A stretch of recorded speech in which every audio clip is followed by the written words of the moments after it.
You're watching the television fella. Tracy has some great content. So keep watching. He'll show you stuff you never even knew existed for your television. That's the Intellivision game, or What? KC. KC. Television fella. Take it away, Tracy. What is going on, guys? Welcome to the Intellivision Show. This is episode 97. We're getting really close to 100. I can't believe it's been over 2 years, almost every single week. I've missed a few, but I think I've recorded a show for each one.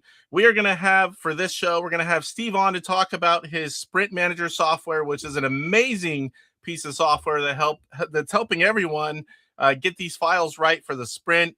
It does some amazing things, and we're going to look forward to having him on to tell us all about it. I haven't been able to use it yet because the Mac version wasn't ready, but I did watch his video thoroughly, and I've sent it out to a lot of people, and I've got a lot of good feedback.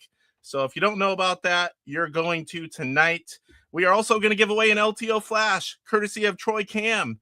We are going to give away a homebrew game for the 1,500 sub giveaway. We did the 1,000 last night. We're also going to give away probably a ROM package. Once I get on a roll, I got to give away some more stuff. So we're going to give away a ROM package for your Sprint consoles. Probably do one again from Electronite and from Intellivision Collector. And we'll talk about some of the new games that are out that are just released. I know DJC already has a video on the 3 from Electronite, and Papa Pete has one out for the Intellivision Collector, and we'll talk about those, and then we'll give away. I'll let you guys pick. When you win the ROM package, you tell me which one you want. All right, so what else? If you like Intellivision content, please give this show a like at the beginning. It really does help the algorithm send us out. You can also find me on Facebook, Atari Age, Discord. My email and the links to all that are in the description of every video. I look forward to chatting with you guys. If you have questions, feel free to reach out to me. There's a lot of ways you can do so. So we have 115 channel members now.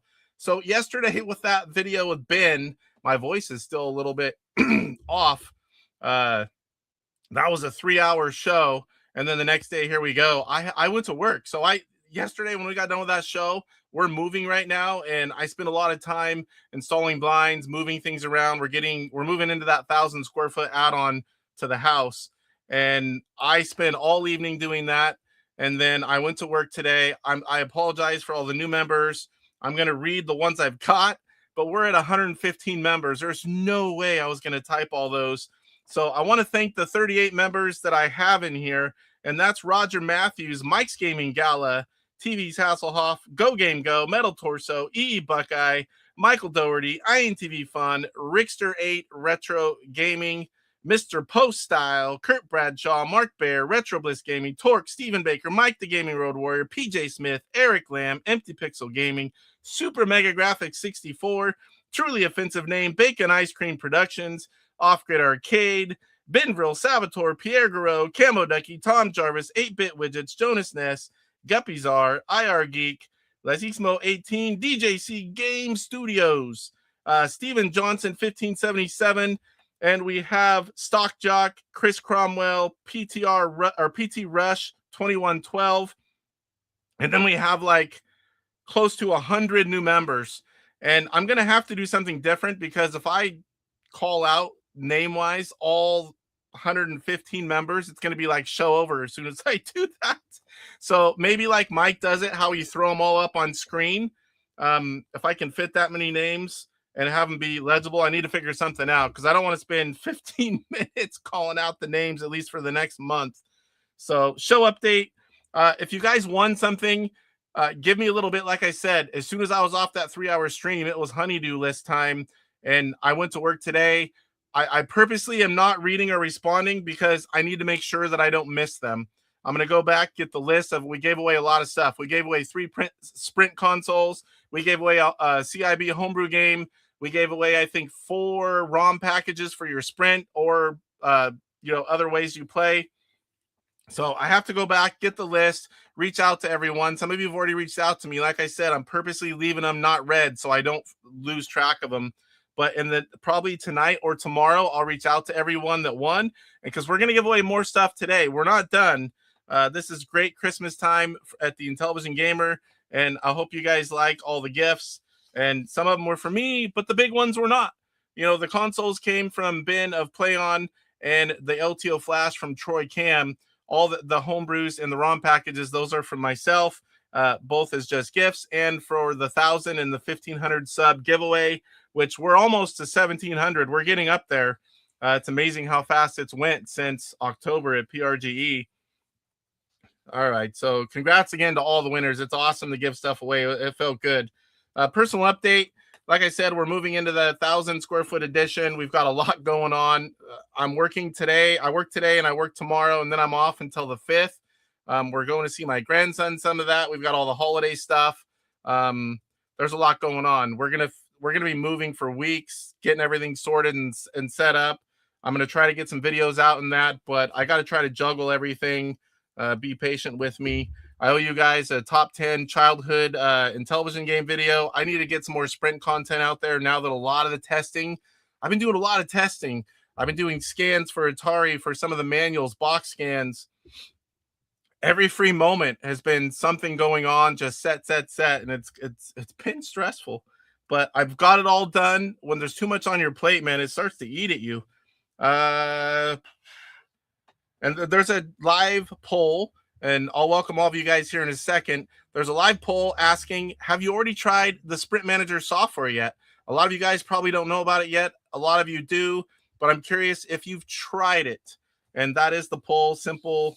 Have you tried it? So let me welcome everyone in chat, and then we will bring our guest on. We are going to do that bit first. So Steve's going to come on, and we're going to talk about Sprint Manager first, and then we're going to go through with all the news, Sprint World, Mail Call, Homebrew Highlight, and the rest of the show.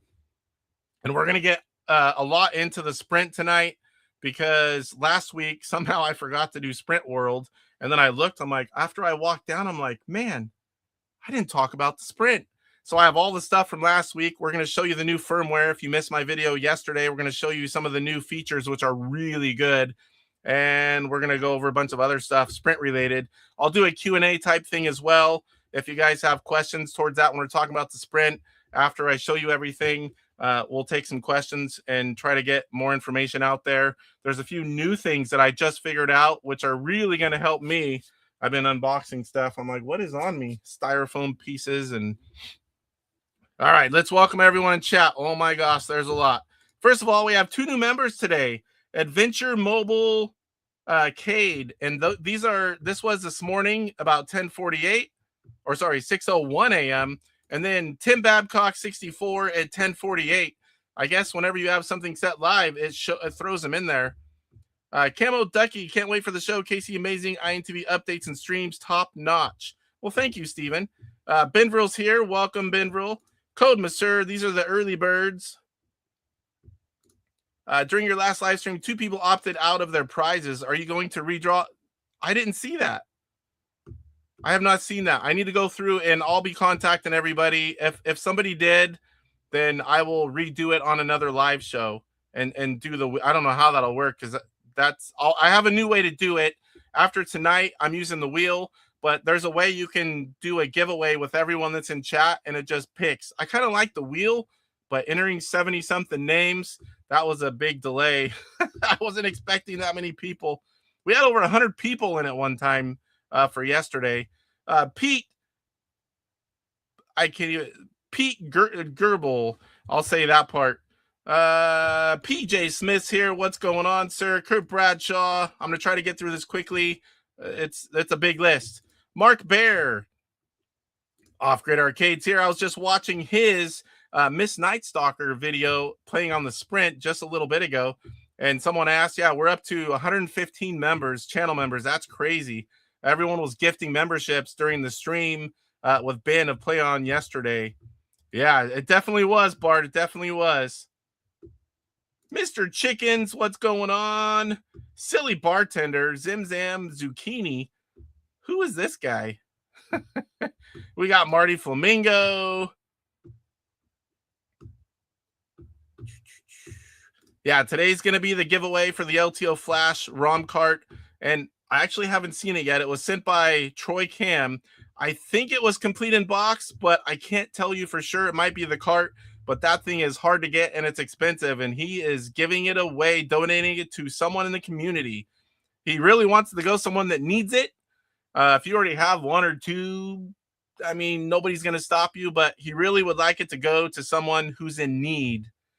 What's going on, Keith Crash 7? Good to see you. Anyone picking no on the poll needs to get Sprint Game Manager. Such an awesome program. It really is. As soon as I saw it, and Ben too, I sent him the link right away, and I'm like, wow, this is awesome. And it happened so quick. So many people can use that. Art Big Falls here, my favorite alter ego of DJC Game Studios. TORQ is here. DJC Detroit. Savitor. Trying to get through these guys. Metal Torso. We're now just 11 minutes in. Luke's Awakening 64. Good to see you. IRgEEK is here. Hey, Corey. Mike's Gaming Gala. Hey, all busy night, so I can't watch live, but I'll be watching back for any unauthorized mermaid talk. If you guys haven't seen Mike's intro or the video mermaid review, I was in on that short. It was fun. It was definitely cool. It's got a lot of feedback. It's different, but you should definitely check it out on Mike's Gaming Gala if you haven't seen it. It's the first time I've done anything like that. I sent him a bunch of, extra clips besides the script just to make him laugh, and he ended up using one of them. And then I've sent a few. I made it like 5 or 6. I need to send like Poe and Bart and a few of the guys, the rest of them, the green screen ones, because some of them are funny. Some of them that just kind of went with whatever I thought at the moment. They were all random. Cranable, what's going on? Retro Creeps here. What's going on? Am I allowed to call you Atari Creep? Retro Creep, the YouTuber formerly known as the Atari Creep. How about we do that? Trying to get through everyone here. Brigadoon 5125 LTO. Guitar Geo 1973. What's going on? Troy, what's going on? Hi, Casey and everyone. Good luck for the LTO. This is from his personal collection. He wants someone in the community that needs it to have it and enjoy it, and he wants to give back to the community. So he asked me to give it away. I'm supposed to have been done this long ago. I have had such a crazy life. A couple weeks I forget about it, or I remember right before we go live, and I don't want to just be like, I want to advertise it, and I want to make sure he's here to watch, and it just hasn't happened yet. Oh yeah, you're gonna like this one. Sprint Manager is really nice for everyone doing the tedious artwork. He's kind of taken all the hard work out of it, and there's so many options. Does the Sprint need a manager? A valet, maybe? Is Jimmy Hart available? We all need Sprint Manager. Again, sorry, I'm skipping through. Sorry if I forget anyone. I don't think I did. Lave 26, what's going on, sir? Oh, light knee surgery. I needed a split manager. Sprinting was out of the question. Yeah, not for you for a while. Everyone's saying hello to everyone. Little Alien, is that how you say that? Yeah, Little Alien. I see your, I didn't see that before. I see your little emoji now, Little Alien. I said it wrong. I think I said Lil Forthine. Oh my gosh. The stuff you say when you're live. Running Man. Everyone's saying hello. Chris Walker, what's going on? Man, my voice is going to be shot after today. This is a lot of hours for me to talk. I don't usually talk. Unless I'm on YouTube, I don't talk a ton. Oh, my buddy, for retro's sake, if you like NES, this guy's got a channel. He's been moving and a little busy, but you definitely want to watch him. He has quite the NES collection. I have to get on the forums. Anyone have a few white dupe files? Yes, we're going to talk about that. I've just recently, thanks to Chris DeLong. I hope I didn't butcher that name. He sent me a video and you have to go into terminal. And this is something I would never found out on my own, but I will be talking about that tonight in Sprint World. And I finally got rid of those files when you load your USB stick on a Mac. And it's a beautiful thing, and I'm very excited about that. I've actually only done it to one of my sticks because I have a bunch of USB sticks doing all the testing and the wipe all and the updates, and then I have different packages on different USB sticks. And I finally did it to one of them, and it's successful. And I have that video. That video is also in my Sprint playlist. I figured that was very relevant, and I'll talk about it and show it off tonight. Amazon still hasn't shipped my Sprint. I'm sure most of them are going to be coming fairly soon. Some of the dates got pushed a little bit. It's amazing. It's a good problem to have. This console is selling very, very, very well, and it's so good to see that that's the thing and not the other way. Because, you know, as Intellivision fans, we want more stuff. We want things to be good, and it's awesome to hear that it is selling so good. Yeah, those are hidden files. It's all from the Mac. There is a way to get rid of them. It's not as simple as what was the original one? Shift Command dot, and it shows hidden files, but they don't show up. You can't delete them that way. I tried that one, but there is a way to do it. 1375 Stick Boy, easy fix for the Mac issue. Yes. Well, easy if you're, I mean, I don't know. The way I did it, I would never know how to get in terminal and do all those commands, but it worked for me, and I followed the video. If you can follow the video, you can do it. Yeah, there could be a command that also does it, but I tried that one, and those files don't pop up to delete. Mark Bear, welcome new members. Oh, wow. Crash 7, 275,000 on Phoenix today. A lot of people are lucky to get 20, 30,000. I'll tell you that. DJC, what is he? Around 90. I'm around like 75. I haven't had any time. I've been doing nothing but test, move, work, family. I haven't had time to play anything for fun. I don't even have a Sprint USB stick for myself besides all the test stuff. It's crazy. Yeah, terminal. That's what I used. And again, we'll talk about that in just a little bit. Everyone's saying hello. Cajanox. Hopefully I said that right. Loving this channel. Thanks for doing such a great job. I appreciate you, sir. I'm here because we're all Intellivision fans, you know. It's like that's all I do here. I don't get it. Chuck won't sell me his LTO Flash cart. Chick needs it. Just Google it. I showed Casey how to do it. So he might do a video on the subject. I will do a video, but I'll talk about it tonight.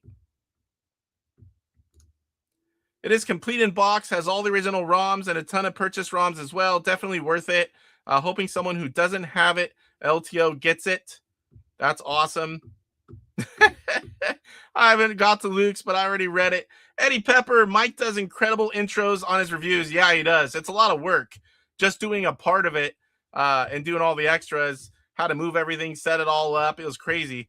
I'm glad he used that one funny one I sent him, but yeah, that was definitely something different. There were some other ones too, a little more vulgar.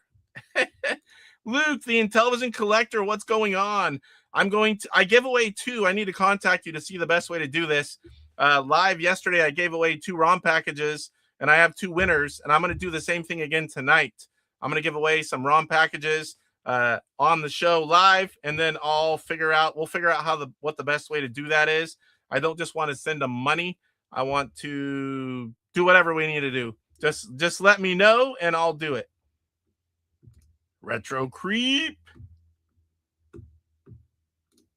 Firmware updates also haven't been working. Formatted USB. So some people, if they're formatted a certain way, I've also heard USB 3.0 sticks might have issues. I actually ordered one just so I could try it out because I think all mine are 2. At least I have some, but they're in use, and they're big ones. Also, sometimes for whatever reason, we don't know why yet, but you're supposed to put it in the USB slot. Try port 1 and then try port 2.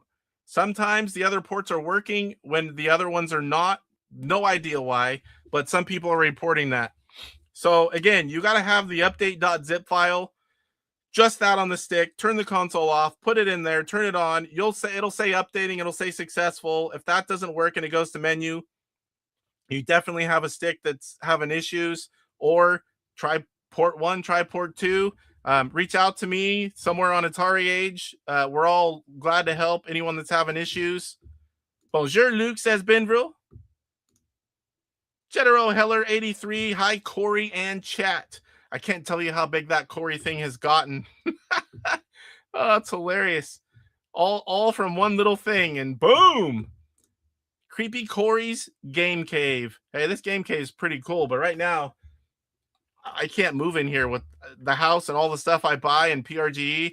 That's as soon as the house is done and the door goes in back here, this room's getting a makeover. We're gonna have other cameras set up where we can go play in other locations, and I got wireless cameras. We got a lot of cool stuff coming. My kids want to play and be on there. They might do like a short little clip reviews. I've got a lot of stuff set up. Yeah, mine is FAT32 USB SanDisk sticks. I have a bunch of these guys. Just regular old USB 2.0. These are 32 gig Cruiser Glide sticks. They're not very expensive. They're way bigger than you will ever need.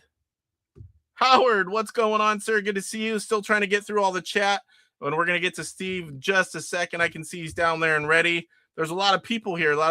Oh, and we are going to do the giveaway right after Steve's done talking about the Sprint Manager. So we will give away the LTO Flash. We're not going to make you wait to the end. We're going to do it right after Sprint Manager is talked about. Nice. Now you're one of us, as Chuck would say. The mouth of the South. Horse Stream Live. Luke Bordeaux saying hello again. Lil Alien is correct. Yeah, someone told me. And after I saw your I was like, oh my gosh. Vital Sign 6403, Amazon out of stock. They will get a restock. That is awesome that places are needing that. It's selling really, really well. I'm not told numbers, and if I was, I wouldn't be able to say, but I was told, and so are some of you, it is selling really, really, really well. And that is awesome for the Intellivision community, Intellivision fans, guys that are making homebrews, guys that are selling ROMs, guys that are selling hardware. Once we get those dongles, we heard about the regular dongles, we heard about the wireless dongles, we heard about controllers coming. This is awesome. I've been trying to tell him that. I've been talking to him about the controllers needing to be separate since PRGE. You can use them on the original consoles. Oh, that'd be sweet. Use them on emulation. Replace other controllers. They're going to make a lot more sales doing that too. So, yeah, the Sprint's awesome. It's an exciting time to be an Intellivision fan, that's for sure. Uploading the manager as you speak. Trying to skip through here. Artemine from Atari again. Let's hope this one comes faster. I need to order another one too, because I have a few rooms that don't have a Sprint yet. I have one. Where'd it go? Am I blind? Oh, it's on the top shelf right here. I have one that'll stay sealed for the collection. So yes, bigger update coming soon. There's always new stuff. Always new stuff. You guys are gonna love it. Yeah, there's some things that are, technical things, and there's a lot of cool stuff too. Mr. Poestyle, I used your interview. Oh, working on a Sprint video. I will definitely be watching that. I watched your video from earlier, and I put your intro on, and you weren't even here. I'm trying to get through, guys. I am still 5 minutes. There's a lot of you in here. We got about 60 people in here. Always been a split between players and who's a score player and levels player. Personally, I'm more levels. Though for Pac-Man and Lock and Chase, I'm a score guy. I pretty much play when I have time, and whatever time I get, I just play. I can get every system to update. I have 3. Putting the USB stick in a port 2 every time. It's weird because it's different. Some people have to be in a different port.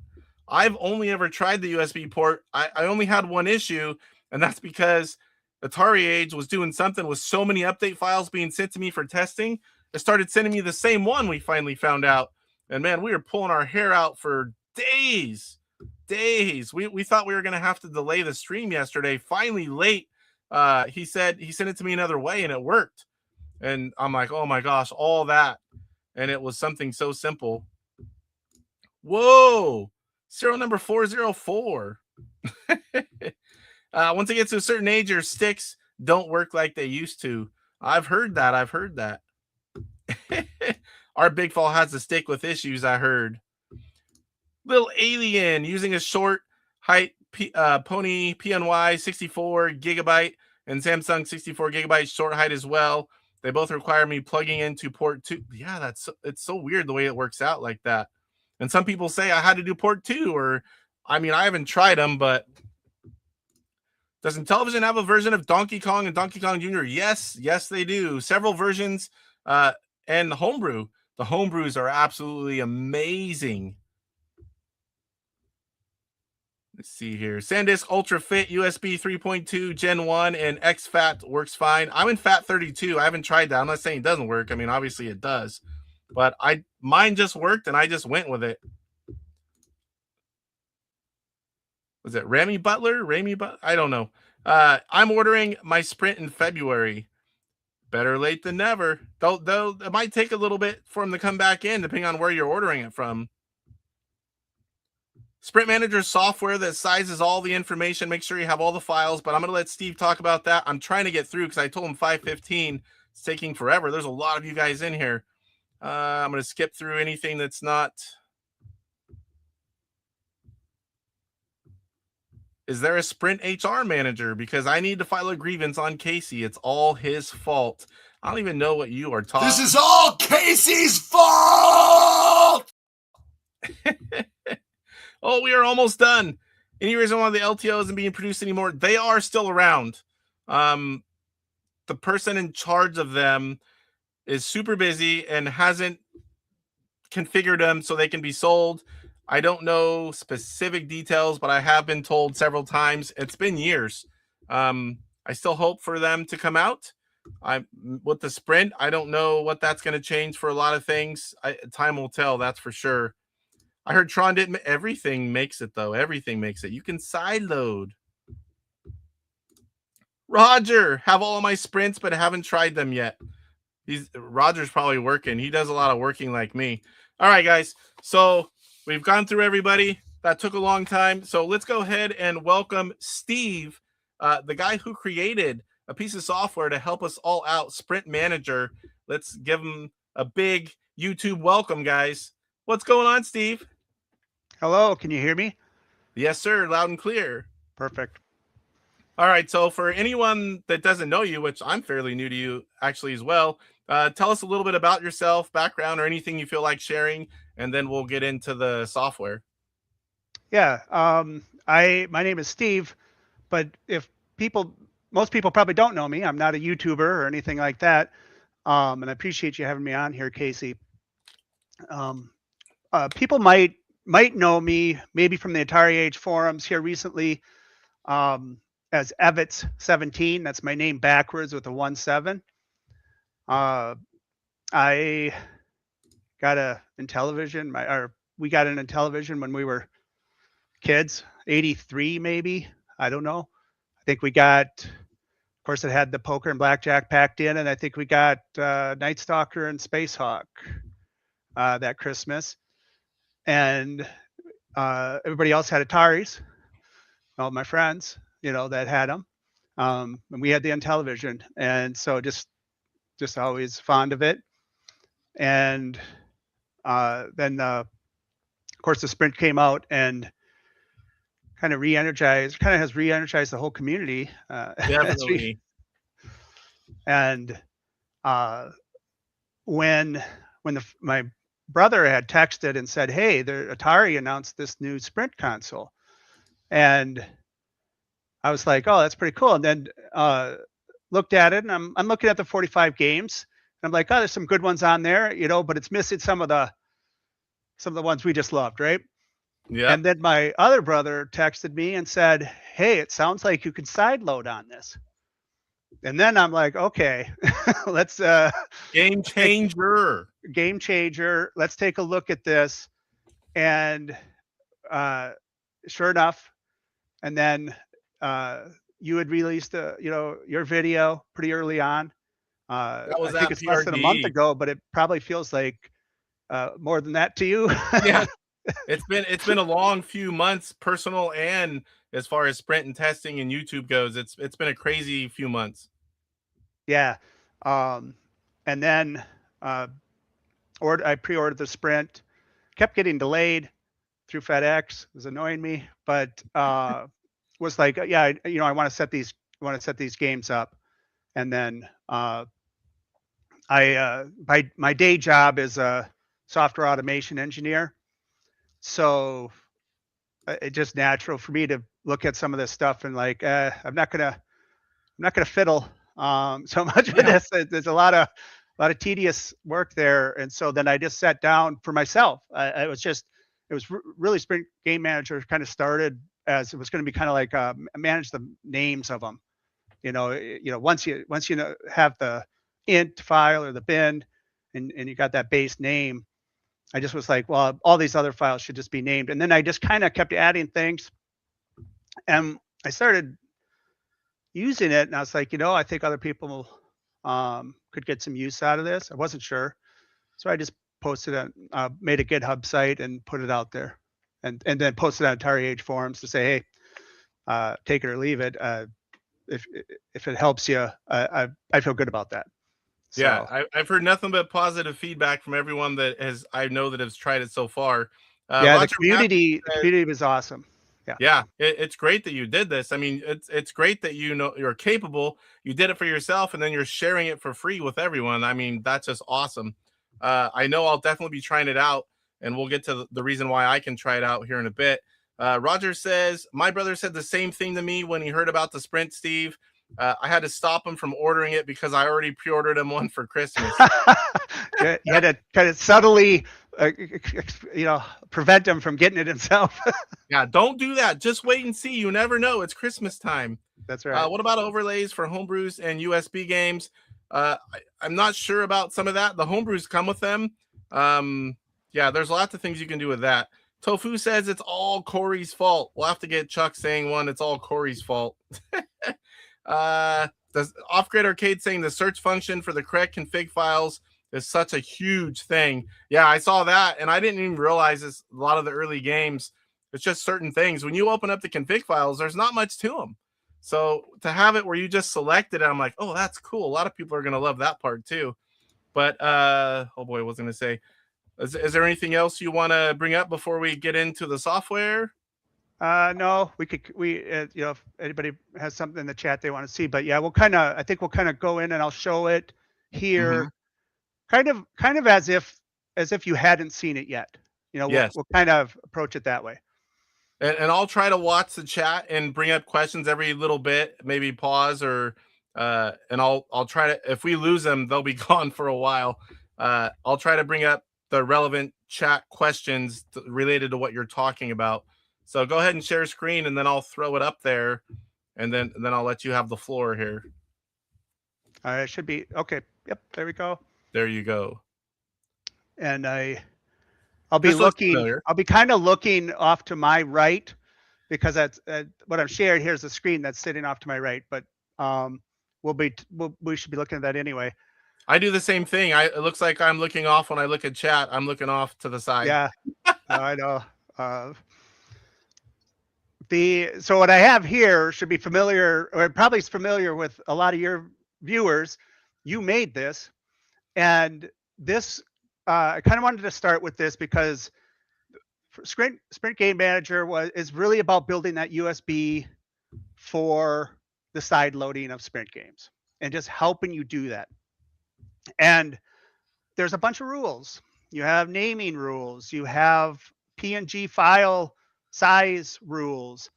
Then there's this JSON file here that has information in it. And then the config was mentioned. That's another piece that adding that in there. So Sprint Game Manager is kind of helps with some of this stuff. If we go over here, I'm not going to go through the download here, but this is the GitHub page. and there's a link. I think you have it there, Casey, in your description. And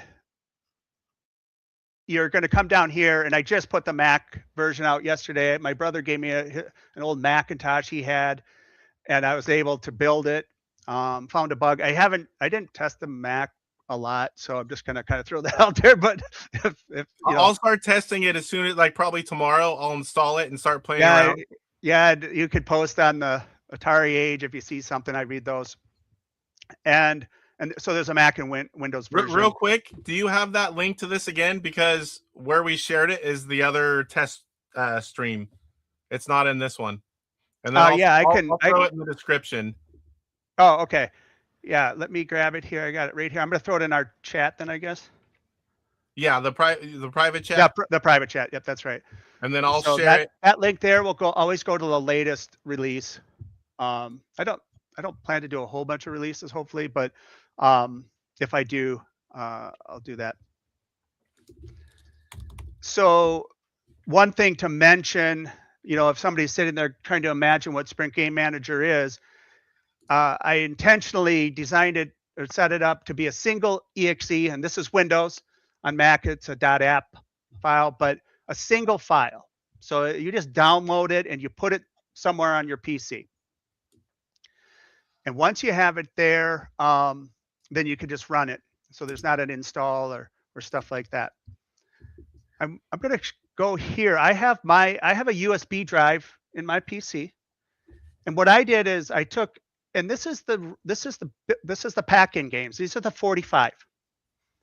So I didn't create these. These are what came on there. Now we were able to get these with an early update.zip that came out in early December, which was nice. It is gone now. It's gone now. But I kind of wanted to show this, that there's 45 games here in this folder. If you look at it that way, there's 493 files. So for 45 games, we have 493 files that support them. And then we see a config, and we actually see the binary, and then we see this JSON file, which is a text file with some additional information you can provide. And then we have all the graphics for every game. This, to me, is a little hard. It's hard to visualize what you got here, right? It's just a lot. So we're gonna bring this USB up into Sprint Game Manager and see what it looks like in there. We just double click this. It creates an INI file. That's a settings file. I don't know if we'll go into too much of that. You don't really have to mess with that, but you can. There's a few things in there you might change. And the first thing you do when you bring up Sprint Game Manager is you go browse to your folder. It doesn't have to be your USB. You might be managing this in some folder on your PC as well. Or maybe you have multiple USBs that you're going to manage. But I'm actually going to go to my USB drive here and select that folder. And here we see it did load the 45 games. And so this right-hand side, what it does is it's just reading the files on that USB, and it's recognizing and saying, oh, you got Armor Battle, you have, I can say that's a game. And then we can select them. And when we select one of our games, it then takes those files that it found and kind of fills out here on the right-hand side. So this is a complete one, but I wanted to start here because when you put your Sprint stick, when you put the USB in your Sprint, and the carousel comes up, you see games, and you can just scroll through the games. When you pop it out and you want to go and kind of update it, or maybe change a graphic or add a game, you lose that. That's how I felt. I was like, it's hard to visualize what I have here. And then so this is back on the PC. You can kind of visualize it a little better. That it was that kind of that feeling. I was like, oh, I think other people might like this. To do that. And what we're going to do here is we'll go ahead and add a brand new game. So I have these. This is all there. I didn't have to make any of these graphics, but if we're sitting here with I think I have it on my other screen here. I'll bring this Just a quick over. side note. Whenever you loaded up Sprint Manager, you found a few files built in that were off on the sizes, right? Yeah. I'll show that analyze. Yeah, that here in was a bit. interesting. Yeah, that was funny. I was like, oh, you could kind of tell somebody fat fingered when they were, sizing these things. And it got through. But so yeah, we'll run that analyzer on this one. I think, yeah, this will show that. So I'm gonna do Dungeons and Dragons Treasure of Tarman here for a couple reasons. I love the game, but the other reason is it'll show up first in our alphabet list, and it's just a little easier for a demo. So we could go to our, we would just add this .int to our USB drive. I'm going to do it through Sprint Game Manager, just to, obviously as we show that. So I'm going to drag this into this area here. I'll drop it, and it recognizes and says, "Hey, you got a new game here," and this is on our USB here. If we So when you drag and drop that over and it puts it in there, it's also putting it on your USB stick or whatever folder from your PC. Whatever folder we selected, and so we Okay. see it right here now on our it put it there. And I'll jump back to this view a couple times just so people can appreciate that, there's no magic here. It can kind of feel like magic, but it's not. It presents it in a way that makes sense and that doesn't overwhelm you. Yeah, it's nice because now when I select advanced my game, I'm just looking at its stuff over here, which is actually nothing. So right now we could take this over to the Sprint, and I think it would play. I don't know if some of them need configs. I don't actually totally understand when and why it does, but this might play on the Sprint, but it won't look nice. It'll have that white running man default icon. It's just not Which what if you want, have right? 5 of them, it's not bad. But if you have 100 games and they're all the same little icon, yeah, no visual cues there. No descriptions, no anything. Right. So let's go. What we're going to do here is we're just going to go through using Sprint Game Manager and get our files in there. But I don't have them yet. So the first thing we'll do is the config, and it was mentioned here in the chat. And somebody in the Atari Age forums, a long time ago, had identified the configs that are possible to be used. But every game could put, has their what config they use. A lot of them I noticed uses 0. So if you know what config you need, you can just select the one and say use selected. But then somebody had mapped games to the configs, and so I was like, oh, it'd just be nice if I could type in Tarman. There it is. Select that and say use selected. So that's just a nice. Hey, I just want to move along here. So this is interesting here. Oh yeah, I this haven't is tried good this. It's saying this part right here that off-grid says if it uses 0 config, it'll play on the Sprint without the file. I didn't know that. I did not know that either. Like a default, I guess. So it's optional then.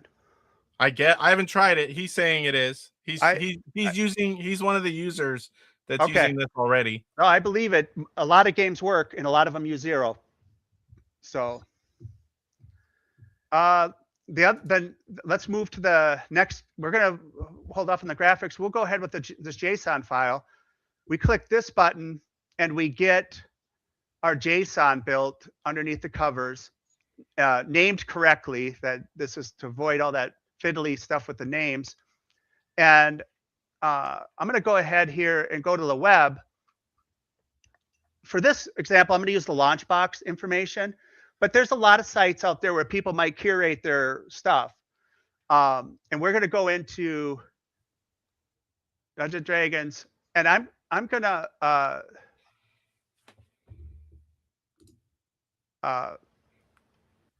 grab this first sentence and go back to Sprint Game Manager, and I'm going to drop that in here.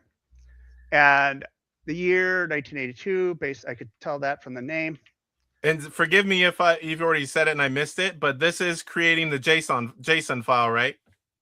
That's exactly right. So that Yeah. JSON file, it's a text file on your PC. We can look at it if we want to and see what it's doing, but it just lets you kind of, it lets you update those values without going into a text editor and making sure you get it between the quotes and you don't accidentally delete a comma. Yeah. And it created that for you. You didn't have to have a template or whatever. And now I'll hit save, and that guy is out there for us. I'm going to just do a refresh here.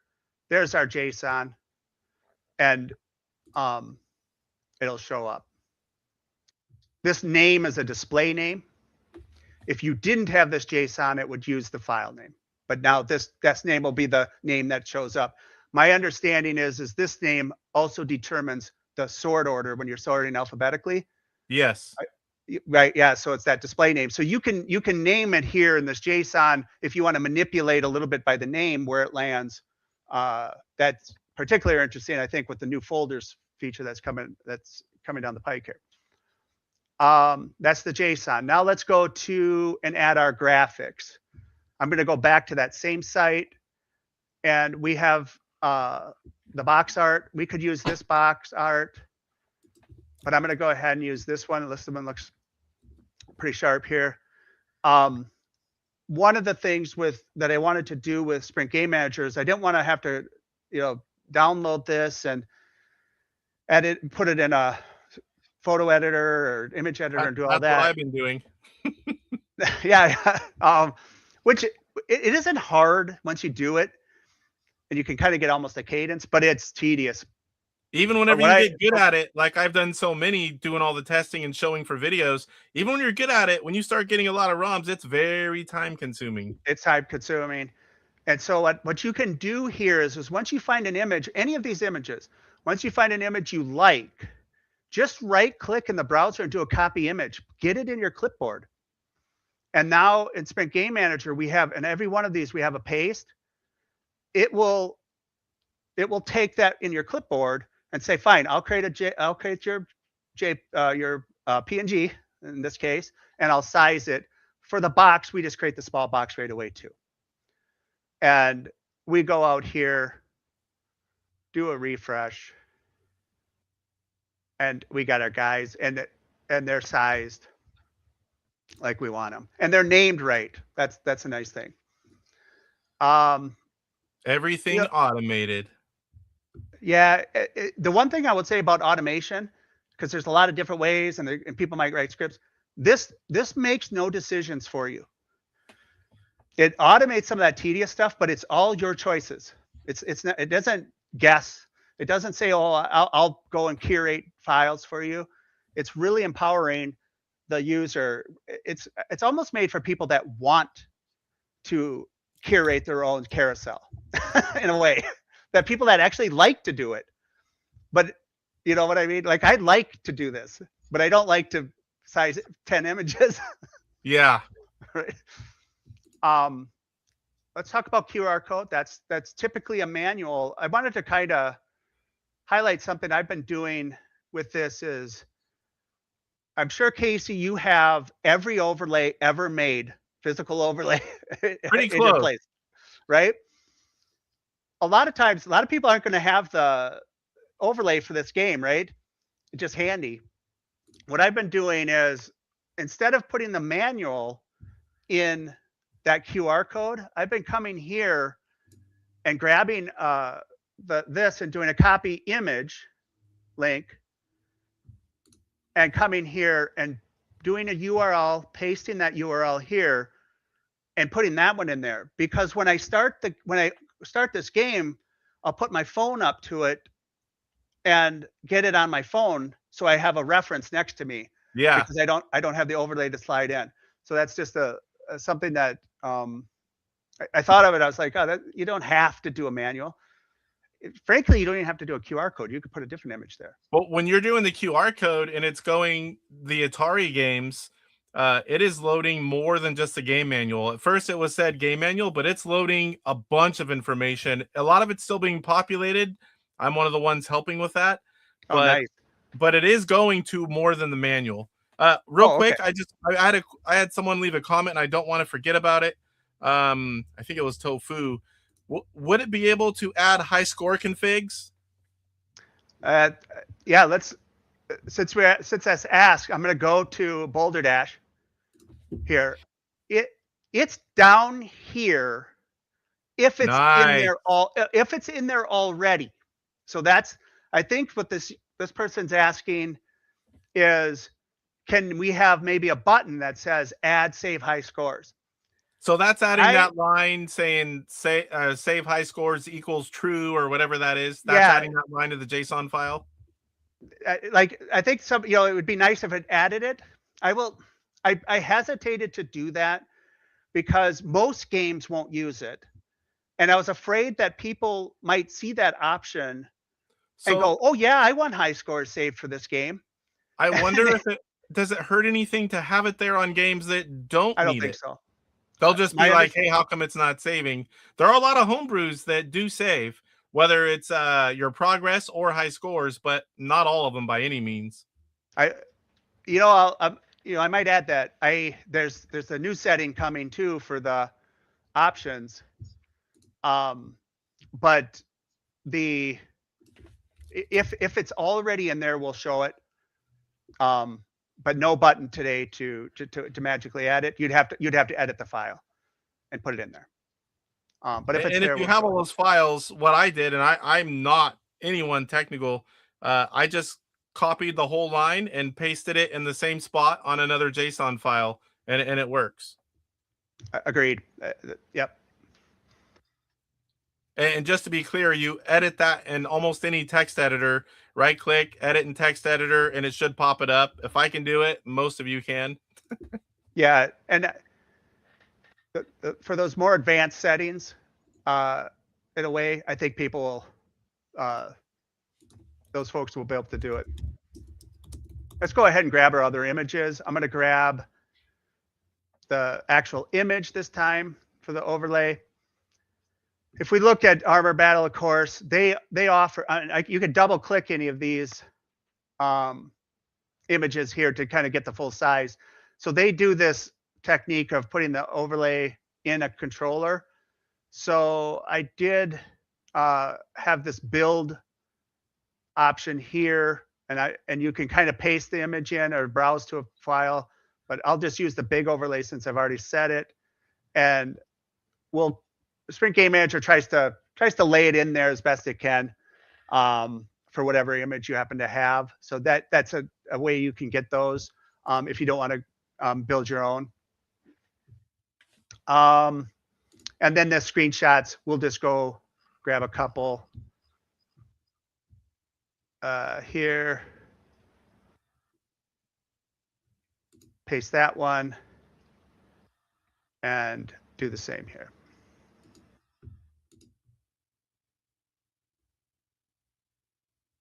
And that's it. I mean, we've built out Treasure of Tarman here. The last thing I'll show with this particular one is I do give a warning here if the name gets a little long. I've noticed in my testing, I thought it seemed like it was 35. If the base name, what I call the base name here, gets that long. So now we can do a change file name here and hit OK. And that's actually renaming the file that's on the drive or the folder. Yeah, and it renames all of them. So because that's the magic naming. Yep, they have to match. So it's a nice way if you did want to change your names that you can do it once, and then we would have the new name here. The other thing you had mentioned would be the analyze. And so you could keep adding games that way. The analyze just goes through your entire, I clicked it. There's a little delay sometimes that's going through all these files. It just kind of looks for stuff across your entire game library that you've got here. And so the red would be if anything is missing or out of whack, it'll show up in red? For the most part, I don't, by default, it doesn't tell you if a snap 3 is not there. it'll only tell you if a snap 1 or snap 2. But that's a setting in the i9. You can say I want 3 snapshots, and I want to know when I don't have those. You can set it to do that. Right now, this doesn't warn, if you will, on that. But yeah, if you're missing any image, and you can checkbox whatever you want to check for, and those will come up red. Yeah, like let's look at this wrong overlay resolution. On this one, it looks like it's chip shot, and we get it here. This one actually has 2 of them, and we get a red. If we hover over that red, it says resolution mismatch expected to 228, 478, and we actually got 479. That's probably the fat finger when you were sizing it in your image editor. You just hit 9, saved it, you just move on. This doesn't break the sprint, right? It's fine, but they recommend you have the sizes right. So I think to prevent stutter or and it will stutter early on. Before I made that cheat sheet, I had images all over the place, and I was one of the early people that had it, and I had stutter. And as soon as I fixed that, it went away. If it's constantly resizing all the images, the more it resizes, the more it'll stutter. It works fine. It's just annoying. And my button with the label, my buttons get so small. But here we can resize. When it recognizes that, you can just hit the resize button. It's a tiny here. It'll just correct it for you. So we fixed those 2. This one here missing big overlay highlights something with triple challenge. There's this overlay 2 and overlay 3. When you use these, you can have 3 images on that control screen. Typically, like all of these others, like triple action, you have your big overlay and then another image. But you can forego the big overlay and do 3. If you have more than one overlay, what we're calling the overlay images, like if you have 2 or 3 of these, then the big overlay, even if you have it, doesn't show. Like triple challenge and the games that or have a left and a right. There's games that need that. That's exactly right. In my video, I kind of used chess where they had a left and a right overlay. And then the thing that I think that I thought is pretty cool, pretty neat when you're out on the Atari Age forums, the Sprint has kind of given people room to make it their own with these graphics and stuff. And I kind of wanted to share just a forum out here on Atari Age that people have been posting stuff that they're doing and stuff that they're putting in to that screen. And I just thought this was really neat, kind of creating sheets, some art type stuff.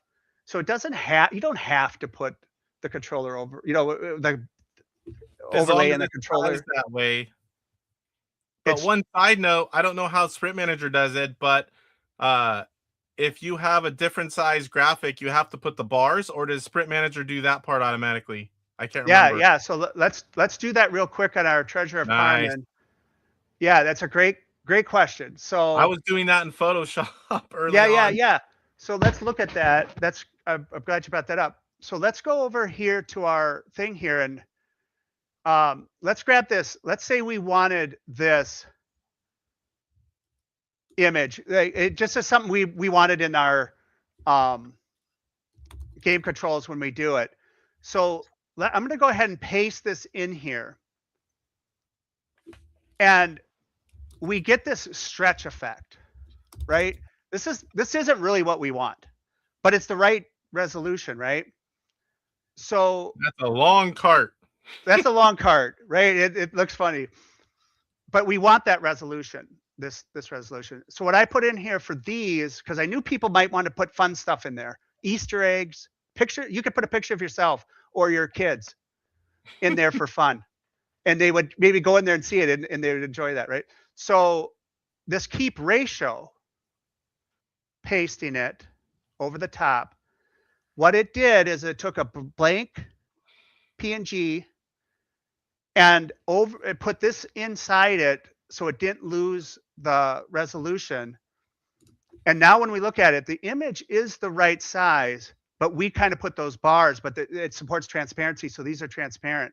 And so we can put those types of images in through here without, trying to fiddle with it in a program too. Oh, nice. I color matched the background is how I did it. I didn't know that it did, transparent images. Yeah. The transparency is recognized by the Sprint, which is really cool. And then I embedded in my program. I'm clicking on the wrong screen here. Embedded in the program is a fully transparent image that's the right size, and then we can kind of size to the right way. So I was really excited when people were kind of using Sprint Game Manager, and then their minds went to this. And once you kind of get rid of the noise, you're kind of free to kind of think and like, oh, what am I going to do and experiment and kind of create the sprint that's yours is kind of cool. It's so, I say it all the time, it's so great how open they've made this console for everyone. We can do pretty much anything and everything, however we want to build it, use it. They've made it completely as open as they can. They want everyone to be happy, and I think it's amazing. I've never seen a console like these come out where it's just open completely. Yeah, and I remember you were at some show seeing it for the first time, or you were kind of at a booth, and we didn't know. No. Really. We didn't know, but you were kind of getting pieces of it. And I was thinking to myself, if we can't make this carousel with our side loads, it's just going to be so unfortunate. And then they did it, and they gave us this ability. I was like, oh, this is really cool. Someone's asking if it's the source code is posted. Yeah. So I post the source out there in GitHub. Yep. Is that for people that want to change things and tinker around, or what? Explain to people that don't know what the full source is out there. So I didn't have a Mac and I didn't build a Mac, but like somebody took it and built it on their own Mac. So that allows people to do that type of thing too. I think somebody in the forums mentioned running it on Unix. So that link that I put in there, will people from there be able to get to the source, or does it need to be a different link? No.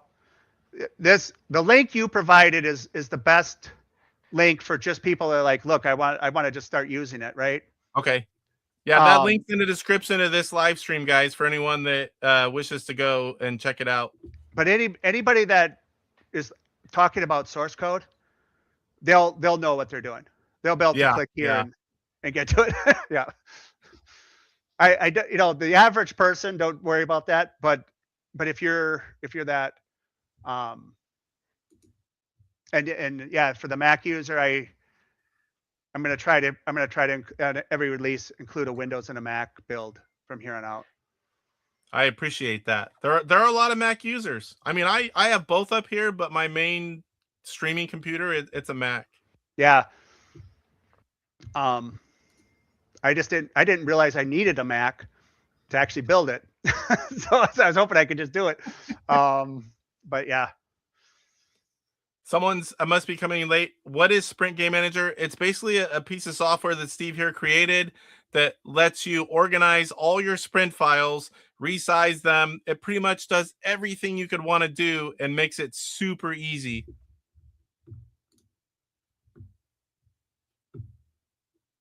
Yeah, and I don't know if we got anything else we want to look at. I have a build using the new folder stuff that you and Ben talked about yesterday.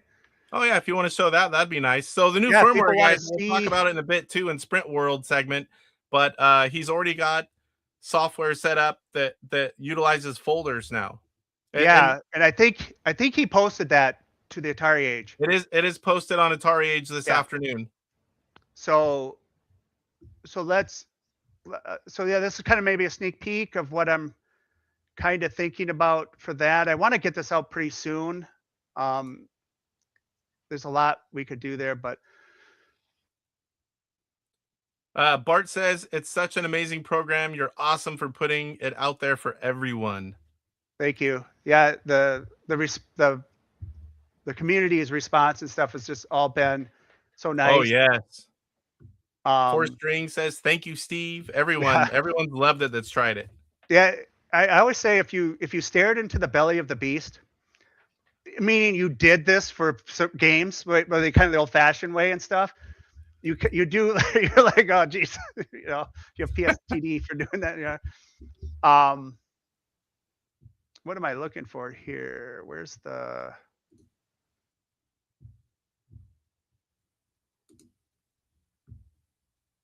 yeah. So let's go. I forgot I loaded it here. So let's go to that same USB.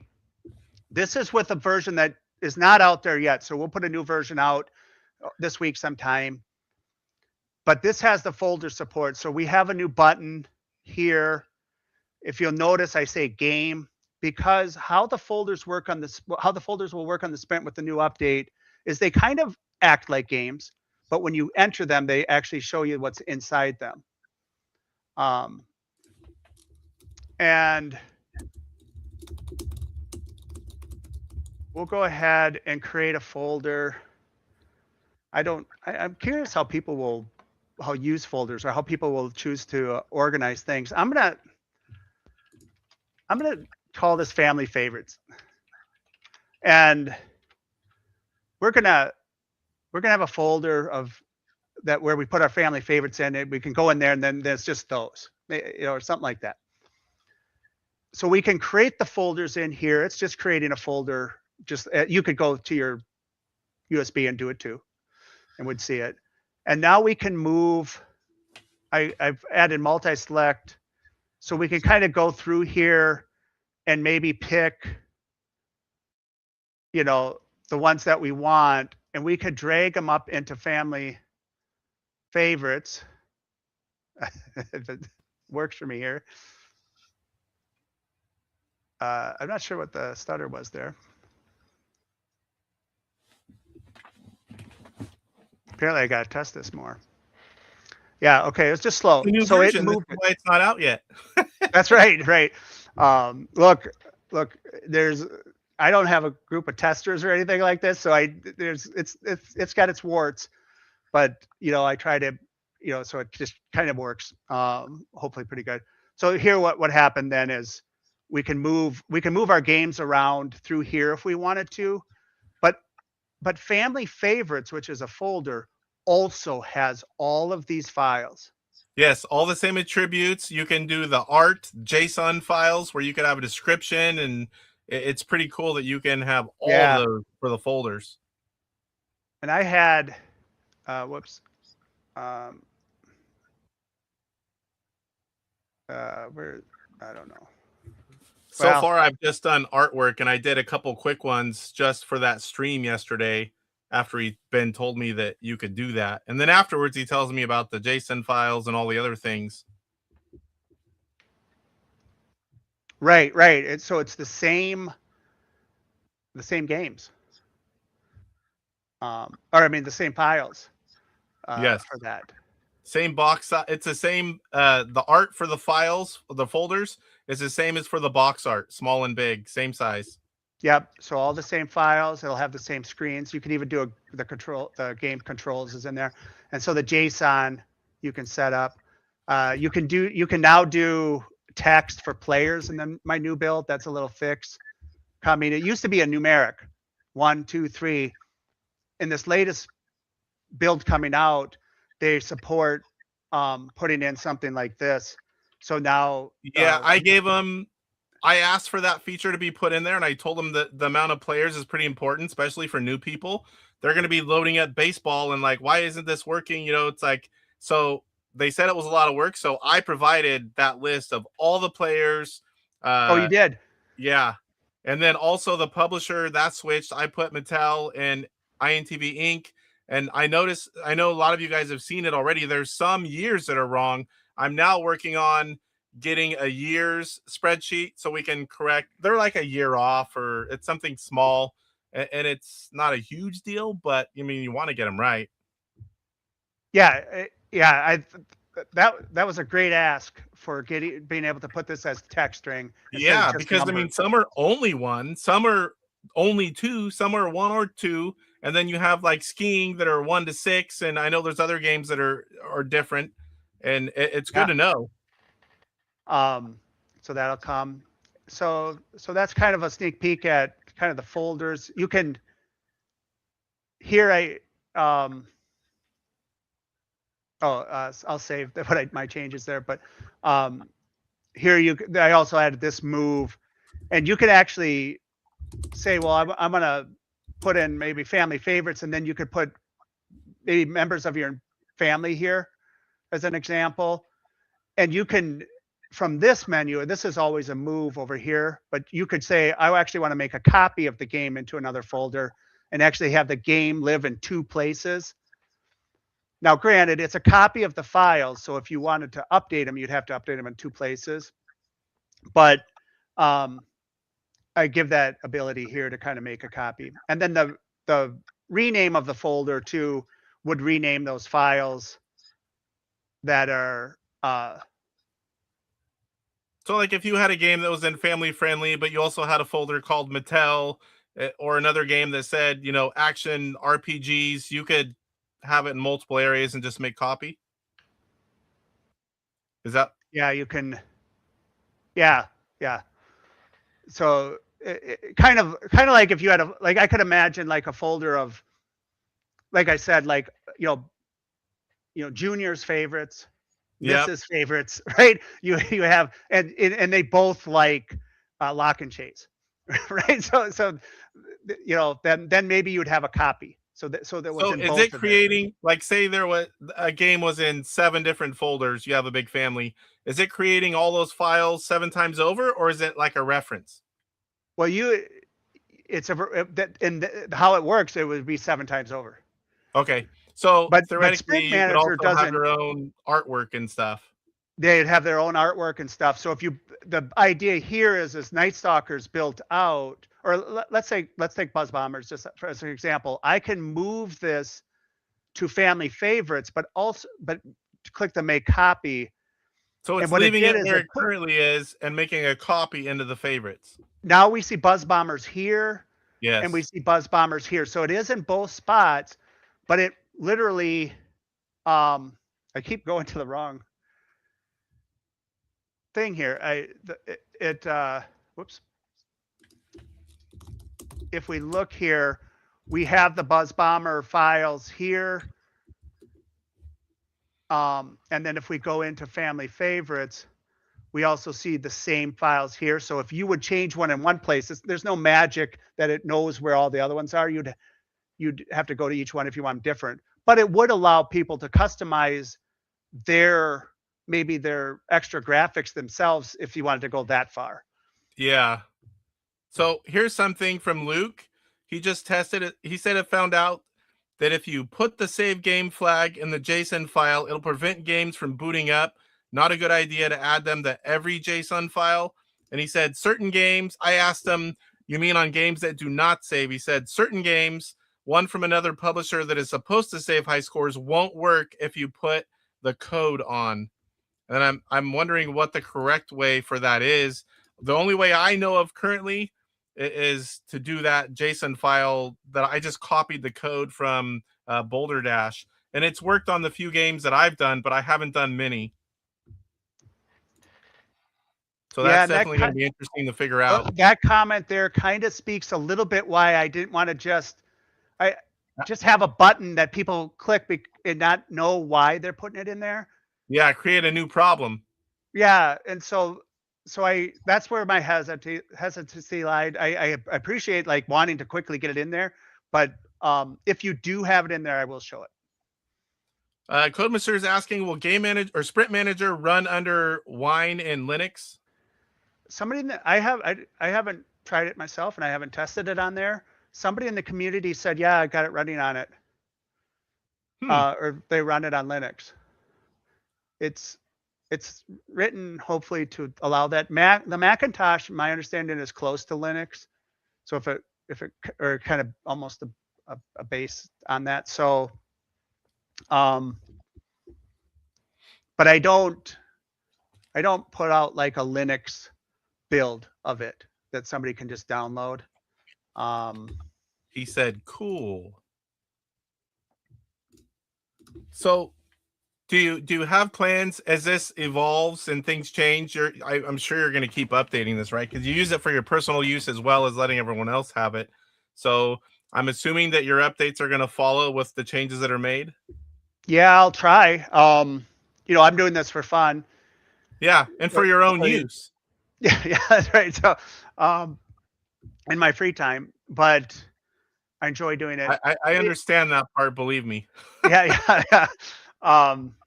But I want to, like with the folders for sure. That was a biggie, and especially being able to manage this stuff here. People are going to want to do that.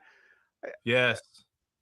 One could imagine a lot of stuff in here, you know, for a lot of things. I do like the fact that this is a single screen.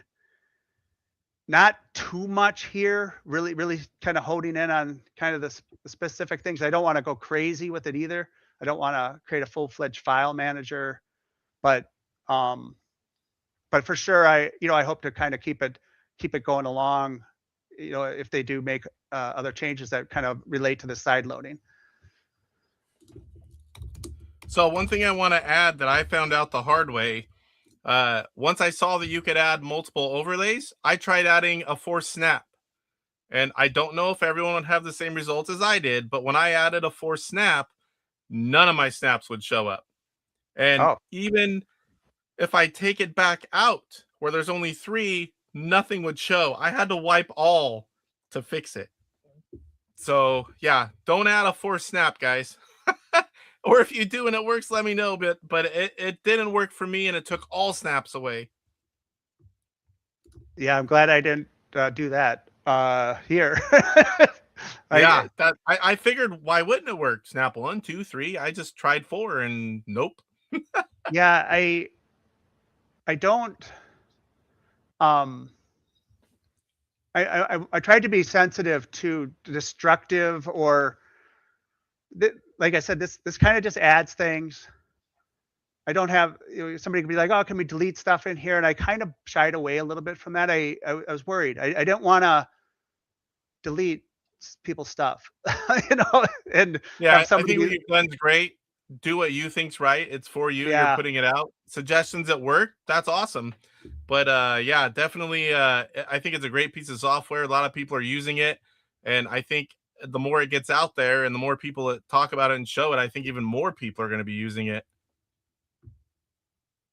Yeah, and you know, I think there'll be, you know, people will curate, and already have people curate all these assets. I still like, even you know, grab those and, you know, got all of the images already. I still like visualizing it in here, even for that, just kind of say, well, what do I all have? So, but yeah, I don't know if there's any other questions or. So right now, guys, do you have any other questions for Steve on Sprint Manager? Go ahead and enter them in now. And then after this, we'll get to the LTO Flash giveaway. With the amount of people in here, I don't obviously I was busy last night after the other show, went to work today, came home, we got on here. I don't have the quick way, so we're going to have to type the names in to the wheel spin. But before that, if you have questions for Steve or you want to give him a compliment, go ahead and do it now, and we'll throw them up and read it. You can add text to your game descriptions through your JSON file, even the folders. You can have descriptions of the folders in there. Savitor says, thanks for sharing this with the community. I'm really looking forward to trying it out. Dark Underdog says, keep rocking it. Code Monsieur, wonderful software utility. Thanks for sharing it with the Sprint community. Star Paddler, if you're working on Sprint files and not using SGM, you are needlessly adding complexity to your work. Tofu, did Corey acknowledge all members at the beginning of the video? I did acknowledge all the current members, not the new ones. That's a lot of work, and I literally got home and came on here. So yeah, the new ones will be on next week for sure. Eric Wards, thanks for this utility. Benvril, thank you for your time, Steve. I'm assuming that there's no new questions. I think you did a really good job explaining how it works, showing it all off. I've seen a few questions here and there, and I tried to put them up or interject whenever I could. But yeah, I think you did a good job explaining it. I'm really looking forward to trying out the Mac version, and I'll put on the PC version as well. I have PC computers in the house as well as laptops. Like I said, most of my time's just spent here because of YouTube on my Mac Mini. Little Alien, appreciate the tool. Thank you again. Mark W and Rob Bob present. Looks great, Steve. Thank you, Steve. The analyze feature works great. Tofu says this is brilliant tool and you made it so quickly. Everyone was impressed by that. I'm like, what, already? Yeah. Very well done.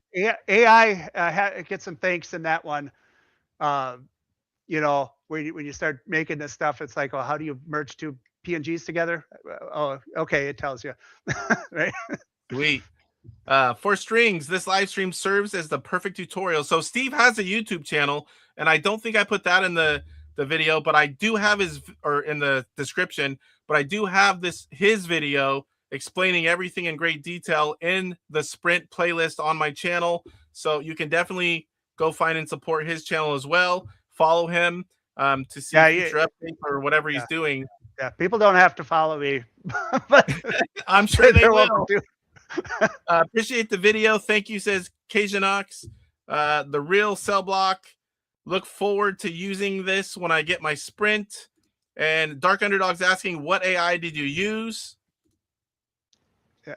Oh, yeah. So I used ChatGPT primarily for this one. Actually, they're 5.2, their new one. Star Paddler just had time to pop in for a minute. Thanks so much for this, Steve. Textigool says, thank you, Steve. I'll also be testing on the Mac this week. Yeah, definitely me as well. I'll be happy to show it and try it out. What's the best USB drive to use with the Sprint? That 1-inch biceps? That's a good question right now. Some people are having issues, and some people say one thing that they found, and other people it contradicts. It's like, I really don't have an answer. Do you have any more information on that, Steve? Have you tried different things? No, I bought a brand new USB, I think a USB 3.0, and then I've used for testing here. I've used an old one I had just laying around, old 4 gigabyte one.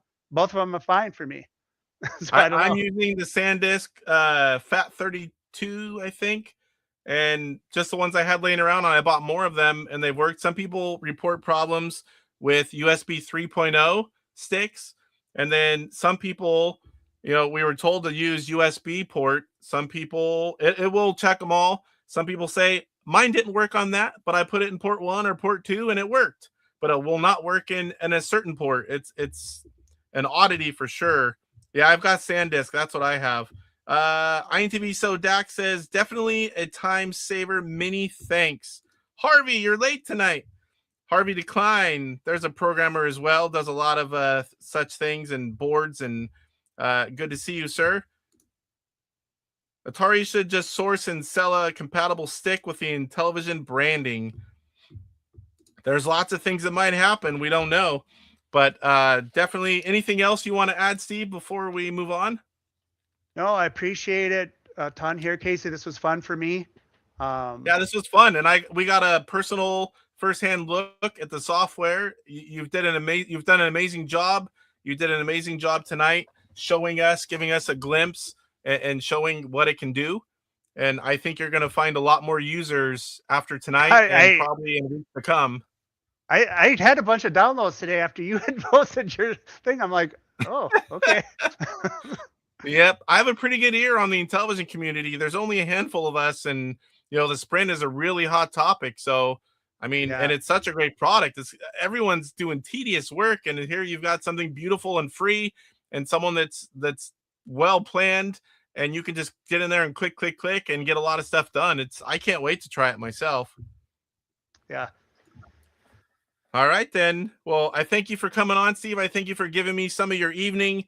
It was very informative, and I know everyone appreciates you for both the software and coming on and talking about it. And maybe we get something bigger, we'll have you on again or something and talk about it, even if it's just a short clip. If you're free, if you've got updates, reach out to me, let me know. Or if you want me to try it, yeah, I'd be happy to have you back on and talk a little bit more. Yeah, I appreciate it, and appreciate the community, all the support. It's been really, really nice experience. Yeah, that's for me awesome. here. Yeah, that's awesome. All right, buddy. Well, we will chat soon, and I look forward to downloading it, like I said, and I'll chat with you soon. Appreciate it, Casey. Bye. Night, Steve. Yep. All right, let me get back here. That is awesome, guys. Steve is great. The software is great.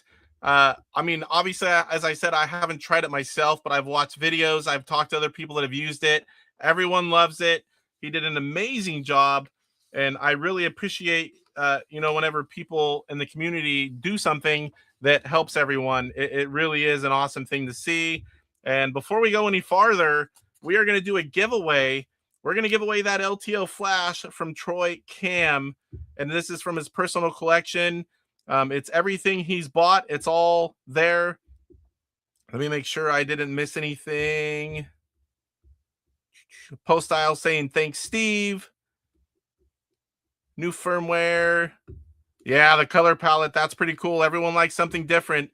Everyone's saying, thank you, Steve. Thank you, Steve. Stokjock, I got here a little late. I'll watch the replay. Very informative. Very good to have Steve on and telling us all about it firsthand.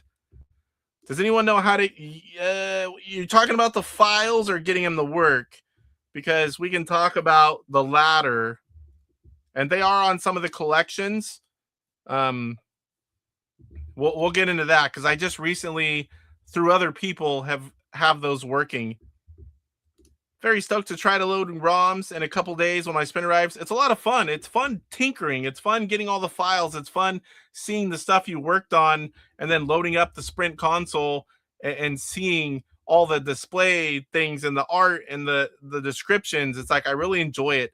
I can't wait until things kind of slow down with testing in my life and where I can actually start making my own Sprint, USB stick of how I want things and get everything loaded up.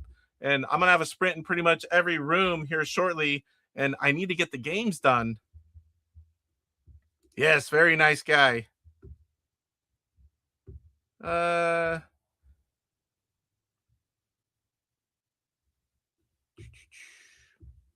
right, so let's get in here. I'm going to leave a 64 gig works fine by my update. It's weird. It's like sometimes things are working for some people and then for some reason not others.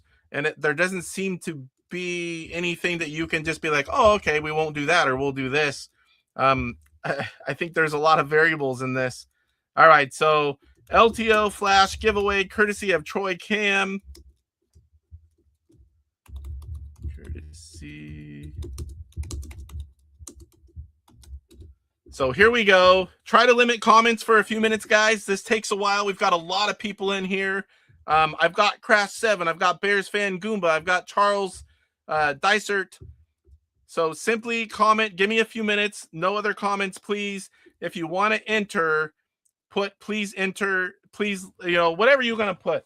Just one comment. Don't type it again. I'm going to have to put it in Excel, and I will make sure there's no duplicates, but that will slow me down. Put in there a comment that you want to enter, and give me a few minutes here, and then we'll give this bad boy away. Stokjock says enter. I'll try to name everyone. This is going to go crazy, guys. Yesterday we did this and boom, I can't even keep up with how fast it goes. So I'm going to let you guys scroll and it'll be delayed, but I'm going to, when I type your name in, I'll also say it. So here we go. Oh boy, I missed a few there. Okay, so I've got Stokjock entered. I've got DJC entered. I've got Dark Underdog entered. And again, guys, even if it's delayed, I'll ask at the end if anyone's missing. Please don't do it twice. I had to delete a bunch of names yesterday. All right, so I've got Brigadoon, or however you say that, 5125 entered. I've got 13, and please no alt accounts or anything like that. Let's please be fair about it. Eventually I'll do this a different way, but today's probably the last time doing it this way. TORQ's in here. Mr. Chip is in here, or entered. We've got Pierre entered. Pierre Gareau. Oh, my throat's killing me. We've got M. Mackey 27 entered. We've got Mr. Cow Food entered. Eddie Pepper entered. Don't mind typos. We'll know who you are. INTV So Dak entered. Fuga ZOL entered.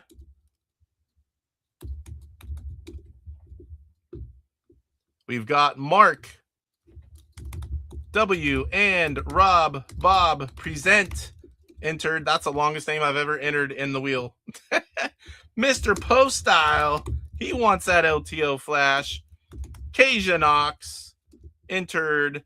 1 Inch Biceps entered.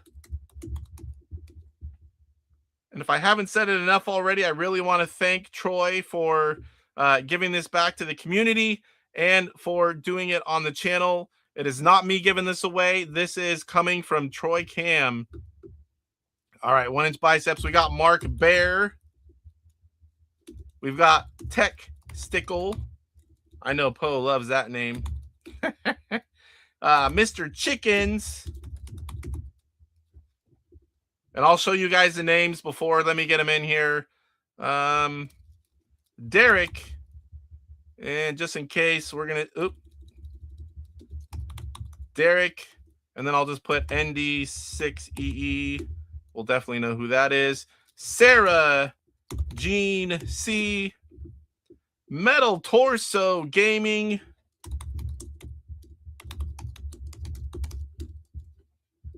Oh boy, there's a lot of you guys again. Pete 2049. Tim Babcock.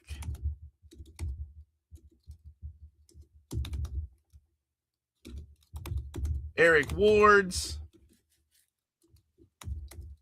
HB Reen 04. You are entered.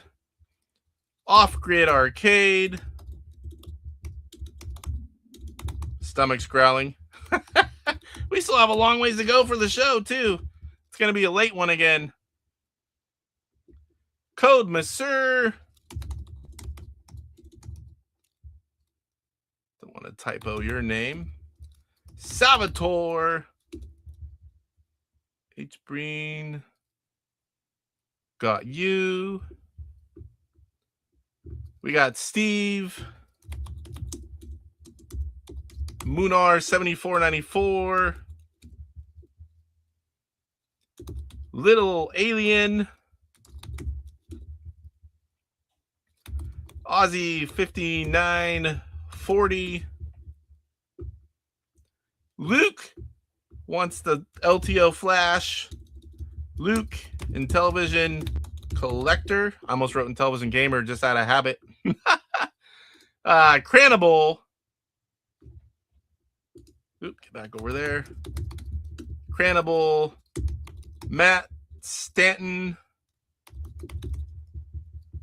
3402. The Real Cell Block. And we better not have more names than we have viewers, because that means alt accounts, guys. Please don't do that. I'm going to check here in a bit. See where it's going. Good luck, everyone. I absolutely have no idea why I'm here. Are you entering the contest? Giving away an LTO Flash. We're going to give away a few other things as well. Digit 088. Hopefully I didn't miss anyone. And I'll show the list. Digit 088. Entered. Let me see if hopefully I didn't miss anyone. I pretty much. I wasn't scrolling until I got everyone. Anyone else? Anyone else? I'm going to leave it on digit 88. I'm going to put these into Excel. Make sure if you want to enter, this is also going to be for some ROM packages from the Intellivision Collector and Electronite. I don't have any from Digital Revolution. They're not selling them yet. I'll start giving some away from them at times too once he's getting that going. So I'm going to open up Excel here. Again, if you want to enter and you haven't already, definitely go ahead and type your name in if you're not already entered. I'm going to enter them in Excel. Make sure there's not any doubles. We did this yesterday. Alphabetize it. And then I'm going to go through and just make sure that I have no dupes. Guys, look like you did pretty good tonight. 41 people in.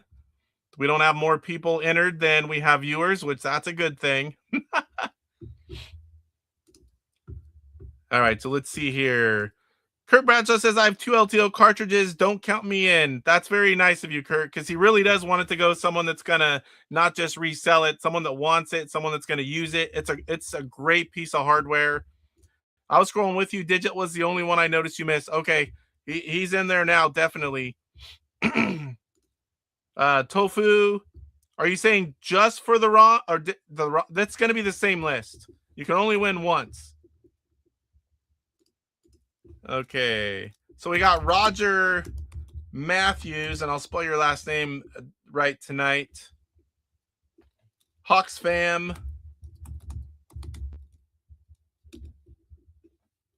Stick boy. Did we do?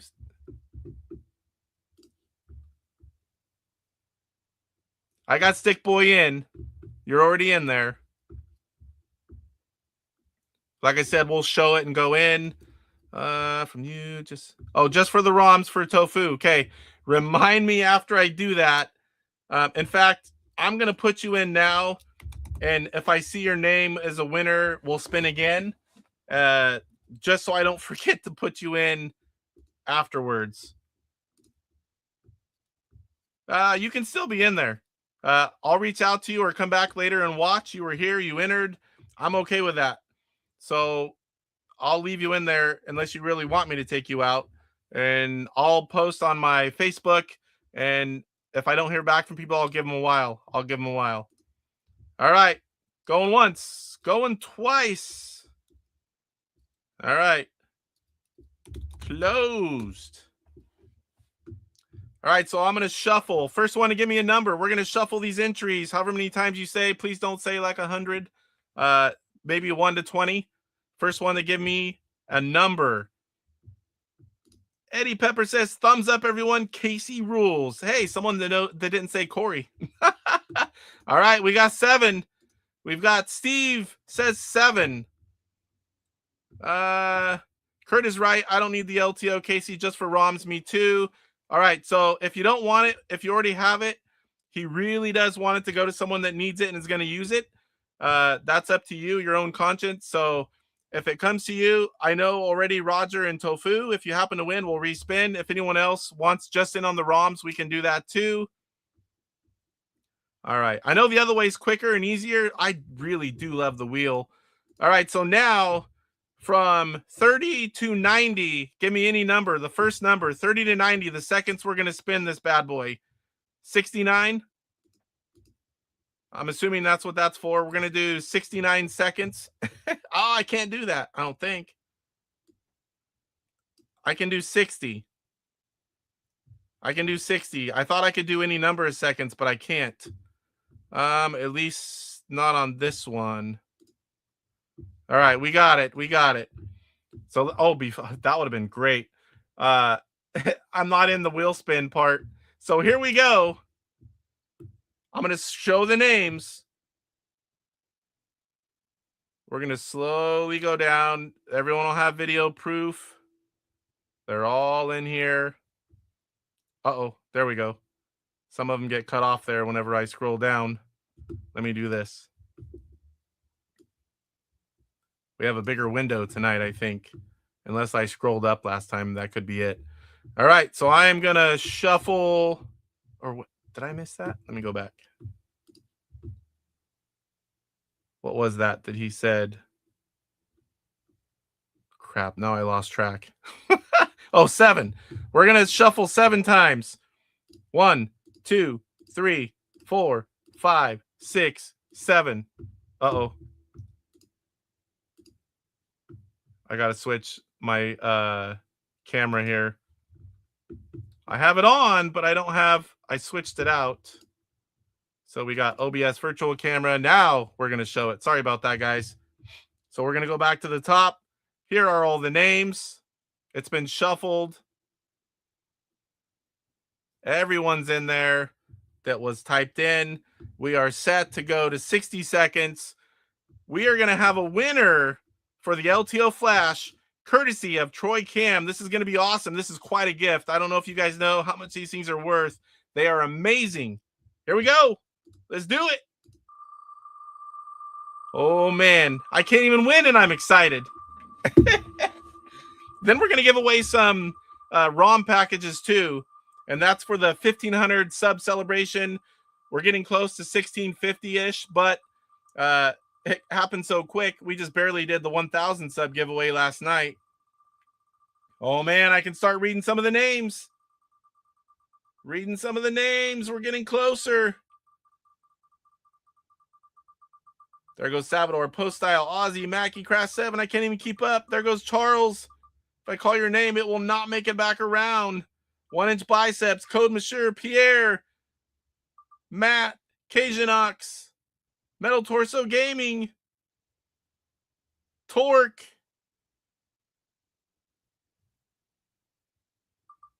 Pete 2049. That might be it. Oh, Pete 2049. That is awesome. Congrats on being the winner for the LTO Flash from Troy Cam. So I am going to remove you. So let's see here. Are we going to have a winner or a wiener? Hot dog.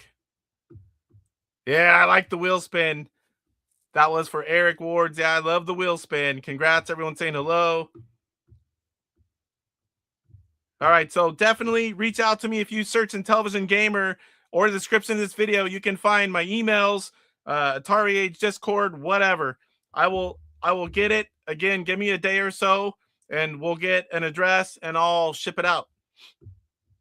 All right, so now we've removed the winner for that one. We're going to give away a couple ROM packages, and if Luke wins the ROM package for himself, we'll spin again.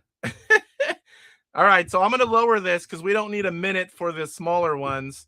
I'll do 30 seconds. That's like, oh, wait, can I do? Oh, I can. 60 was the max, though, but I can do individual numbers. All right, we're going to do 30 seconds. Congratulations, Pete 2049. That's awesome. All right, so now we're going to give away digital package and all the games that are available. I'll let you pick which one. I need to get with Luke, and we'll figure that out. But either way, we'll get you a ROM package. You can pick your choice. Here we go. First one up. Who's going to win a new ROM package from the IntellivisionCollector.com?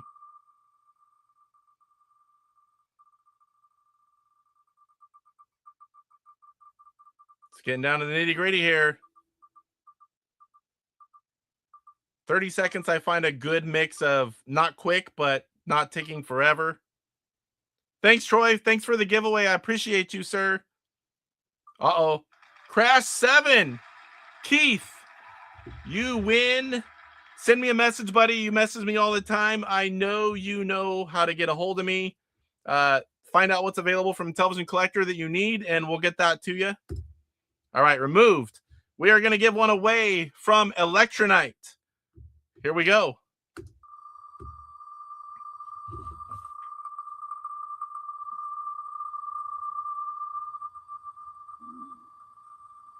Who's going to win an Electronite game package? These both, they're coming out completely ready, whether you're using Backbit, LTO Flash, whether you're using the Sprint, all the files are there ready to just drag over. Off-Grid Arcade, maybe Mr. Chip, looking like Mr. Chip. Mr. Chip. Reach out to me. William's got it set up. I just pay him directly, and I give him your name and email. So reach out to me, and we'll get that going. All right, guys. 2 more ROM packages. Let me get back up to here. Man, I drink a lot of water at work today, being back at work, and we're already an hour 47 in. I'm like, usually during the show, I don't have to go pee-pee, but whoo! And we still got a long ways to go. I definitely want to show you what's in this bad boy. One of the coolest collector pieces you can get as an Intellivision collector. There's some unobtainable stuff, and I happen to have one of those, but this is also up there like that. So I definitely want to talk about the news, and that is stuff that was not ready. We've got a few things here. Let me click over. I want to make sure that it's still there. Yes, it is.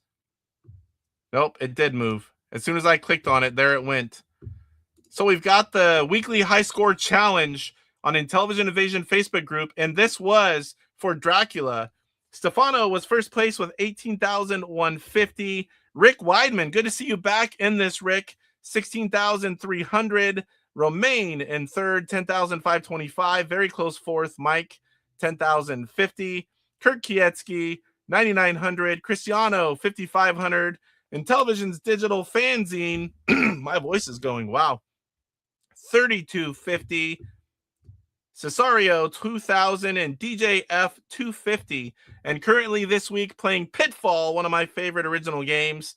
Hope to see a lot of people playing Pitfall. We're going to find out who can just go last for 20 minutes and who knows all the right way to go to get to the bigger scores. You definitely have to follow a pattern to get, over 100,000 or whatever that is. All right, what else we got next? Intellivision Collectors Digital Games. I wanted to bring that up. I don't have that ready, but I wanted to talk about Intellivision Collector and other like Electronite as well. When you buy these ROM packages, you're getting all the files, arts, you're getting the manual. I believe both of them now are doing backbit files ready to go in a folder, and you have a Sprint folder.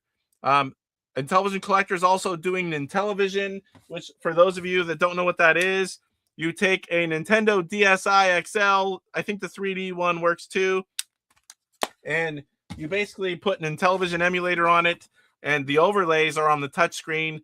Intellivision Collector also includes those files. A lot of us are going to be using these on the Sprint, like the Sprint folder. All the files are sized. They're all there. All the artwork, the snaps. You just slide the files over to USB stick. Boom, you're playing. So it's really cool to see what the Sprint's doing for the community. A lot more people, a lot more ROM sales. We definitely love that. Montezuma's Revenge. If you guys don't know, it's limited to 300 purchases. It's going fast. That is an amazing game from Intellivision Collector. You definitely want to go purchase that. Yeah, I wouldn't miss out on that one. It's a great game. And Electronite, some of you guys have been looking. I don't think it's been updated, but there are other games available like Phoenix, Mr. Do, Tale of Dragons and Swords. Is that what? Screw the name up. There's a lot of games that said coming soon that are now available. And for that one, you're going to want to email electronite@hotmail.com. Let me throw that, hotmail.com. Let me throw that up here for you guys real quick. And the other one was intellivisioncollector.com. Here's that one. I'll leave it up here for a quick second. This is intellivisioncollector.com. He sells lots of OG stuff. He does upgrades for consoles or sells them. He has homebrews, and he has ROM packages. And then for Electronite, you email electronite@hotmail.com, like you see down below here, and you can ask him for any of the ROM purchases, and he will definitely get back to you as soon as he sees it. Sometimes it might take a little bit. He's in a different time zone than most of us. So what else we got here? Brian's Man Cave pressure cooker, and that one is not here either. Give me 1 second. I definitely want to show that. I think that was on Facebook as well. Brian's Man Cave. I don't know why that it takes these away. There's, oop, I don't want to tag him. I'm trying to search.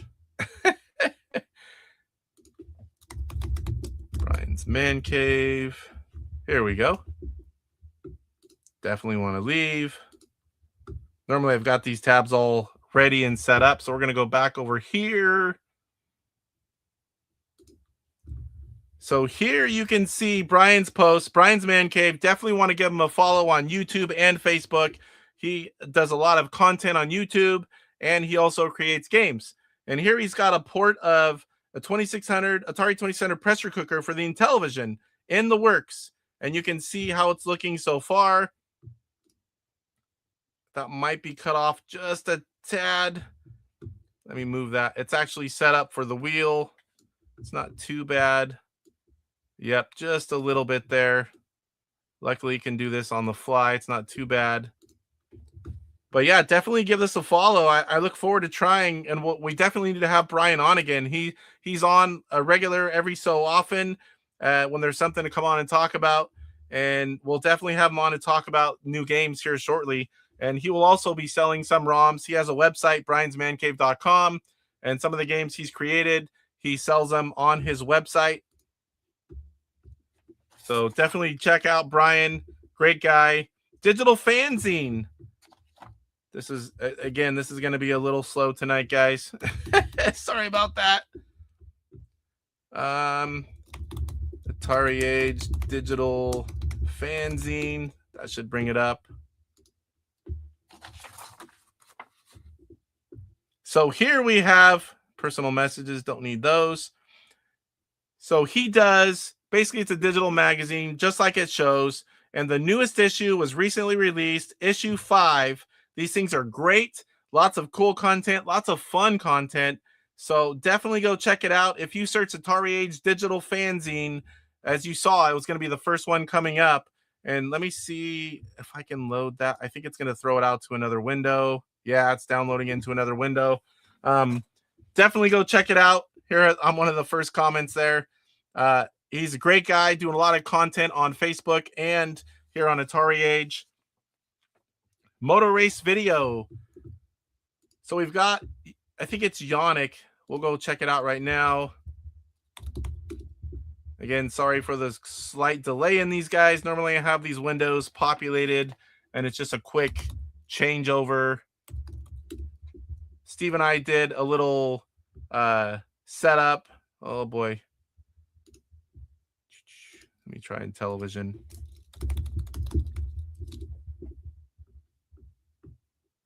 Here we go. Intellivision Moto Race. Again, this is just going to be a quick little show it to you. Yannick Erb puts out, he's had several games. He was in the Tiny Contest, Canyon Escape.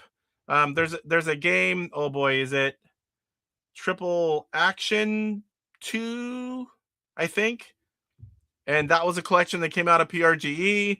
And this is a game he's currently working on. If you don't follow him, definitely, if you're in Intellivision, go give him a follow. Yannick Erb. You can see it right there on the screen. I follow everyone that does Intellivision content. And I try to bring it up in the show. And speaking of that, I probably need to go back and let's catch up with chat now because it has been a while. You guys are probably talking.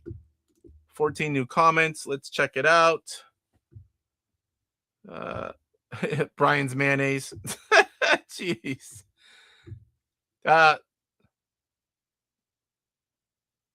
Anyone having issues not working smoothly? There are a few games that have been doing that, and I can tell you they're aware of it and they are working on it. There's so many different variables. I know River Raid. Try that one. That's one of them. They're working on it. It's not quite as easy as some of the stuff they've been doing, but we're going to get into sprint stuff here in a bit. I don't want to miss too far. I don't want to miss it. Yeah, hold it, Casey. I'm trying. It's getting bad. I drink a lot of water when I'm at work. Yeah, I got my Montezuma's Revenge. I saw that in your video. I caught up on the Sunday one today. Finished that baby up, or I'm near the end of it. Yeah, Hotmail still. I have one somewhere too. I haven't used it in years. It isn't picking up when I change direction at times. Huh. Which game? Which game is that? I'll try that game offhand and I'll report it definitely. Make sure your TV set to game mode. Yeah, that's definitely recommended. Trying to skip through here. Yeah, the new firmware is pretty cool. We'll show that a little bit too if I can hold off on the restroom use. I don't have a video set up. I've never had to pause and use the restroom. And I went 4 hours on live stream before. Never had to use the restroom. We might have a first tonight. We might just put a cam and do a quick break and come right back because we've still got a lot of stuff here and we're already a couple hours in. Yeah, the homebrews are pretty sweet. They are. Yeah, we already did that. Sadly, sorry you missed that, but we did it about, I don't know what we were, about an hour in. But we gave away a couple homebrew ROM packages as well.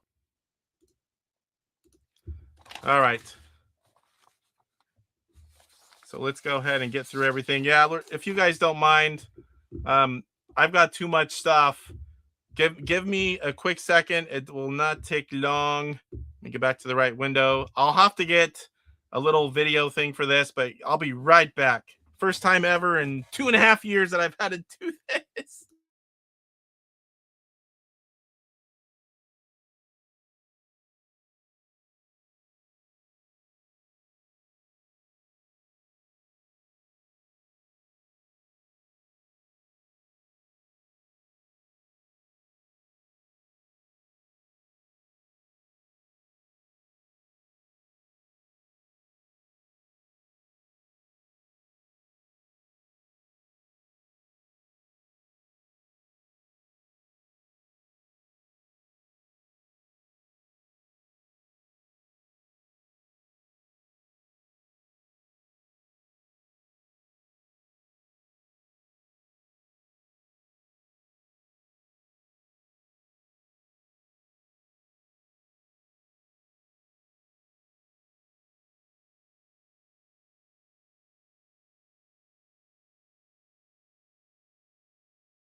All right. Sorry about that, guys. Thank you. Appreciate that. Hope nobody got... Yeah, I had to sprint to the restroom. And I get up here, for those of you who don't know, attic stairs until the next phase is complete. Attic stairs, run to the bathroom, wash hands, come back. Whew. Chuck will be going live soon. I know I'm late again, Chuck. I apologize. DJC Game Studios will be going live if he's not already. All right. I feel so much better. Whew. All right. So let's go ahead and do the sprint news. We'll do the sprint world last because I want to get through the rest of the stuff before I go over to the sprint and start showing off all that.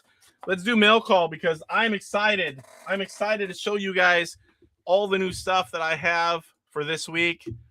I've got some good stuff. Good stuff. Yeah. 2.5 years, I've never had to pause and use the restroom. So let me pull these out here and then I will show them and put them back. So one of my good collector friends, Jay, blah, blah, woof, woof, for those of you that know who that is, I bought some stuff from him, including these sealed games. So we've got, these are all sealed that I'm going to show you. Skiing. These are to better my 125. Happy Trails, sealed. That one's not easy to get sealed. We've got a Sears. That was there. I bought it just because I don't go after sealed Sears games, but that one was in there. We got a sealed Blockade Runner. Sealed Utopia. One of the first, if not the first strategy games. I had this as a kid and absolutely loved it. I keep hearing rumors of a 2-player or a 1-player with AI. Oh, I hope that happens. Vectron, a game that I can't even play. the Gatefold Burger Time. the Gatefold Mission X. Again, all of these are sealed. Atari Soft Centipede. And the box is mint. Shark.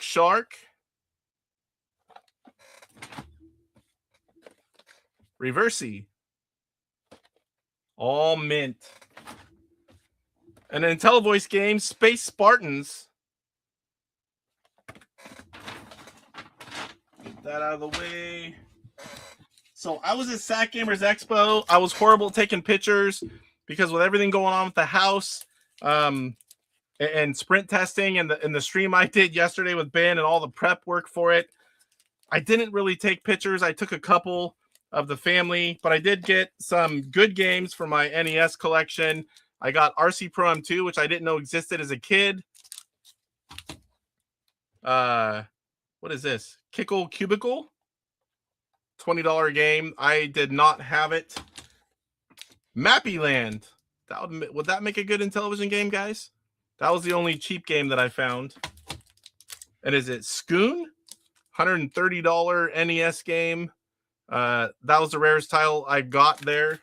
So to give you an idea, last year I started seriously collecting NES and Master System, and I probably got 100 titles for the same price that I picked up these for. And then I've got Duck Hunt in the box, and oh man, I'm missing one.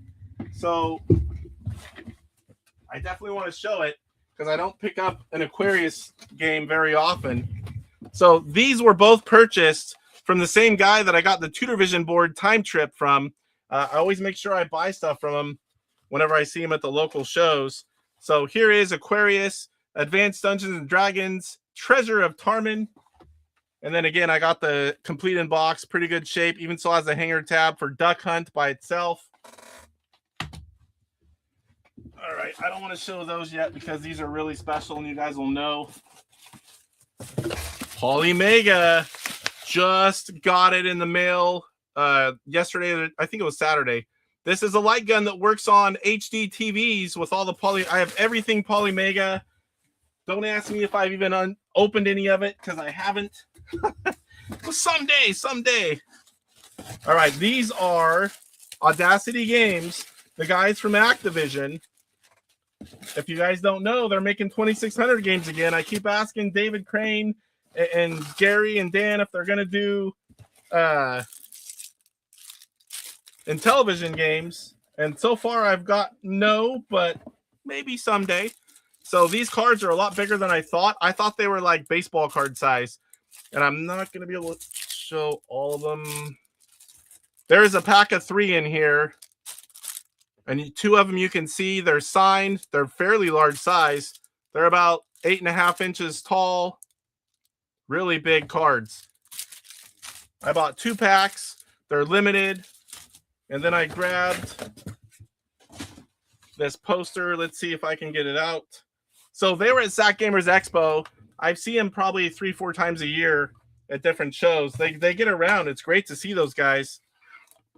And they're all, hey, we have your package in the car. We haven't shipped it yet. I'm like, do you want us to just give it to you here? I'm like, sure. I'm never going to get it back in here. So this is the poster that they put out. Check audacitygames.com. I think it might not be that. All right. So I'm going to show you guys the big one. That was a bad choice of words. Oh, Jesus. So let me get this out of here. How many of you know what this is? This is awesome. This is awesome. This is the first computer, the KC keyboard component. Talk about rare. It's not up there with my TutorVision. This thing's big, beefy, and heavy. This thing is awesome. There's not much I need left. I was so happy. I got this from Jay, blah, blah, woof, woof. And I really appreciate you, sir, if you're watching this. And definitely am so happy to have this in my collection. Oh, it's getting heavy. There's not many people that have one of these, and I am now on that list. Do not drop it. Come on. And that's not all. There's more. There was no way to have that one ready to pop on. So along with the unit, look at that. Basic cassette and cartridge. So you got the basic set. This stuff is very rare also, guys. Very rare. Here is Crosswords 2. You want to learn some conversational French? Now I can. And the box, data storage cassettes, ultra rare items. I'm so happy to have something like that added to the collection. Yeah, the Blue Whale. I guess I should have said that. It is nicknamed the Blue Whale. Very, very cool stuff. I'm not going to say how much it was, but I got a deal compared to what it'll go for. Tell you that much. Finally, yes, Roger. Finally got one. Now I need the printer, and I've got a location on at least one, maybe two. That's another item that's not cheap. And then I need the printer cable. But yeah, that's the Blue Whale. It's like, woo-wee. I've been excited for a week. I couldn't wait to show that. It's not very often you get to show off a super rare item like that. And it's not very often I find stuff I still need. Power it up. Let's go. Not yet. Not yet. I will. I'll definitely have to do that. I need to have a bigger desk. That thing is humongous. It is heavy. Holding it up. I've never held one. I mean, I took the box, but show it again. Hit rewind, Roger. Oh my gosh. Show it again, says Roger.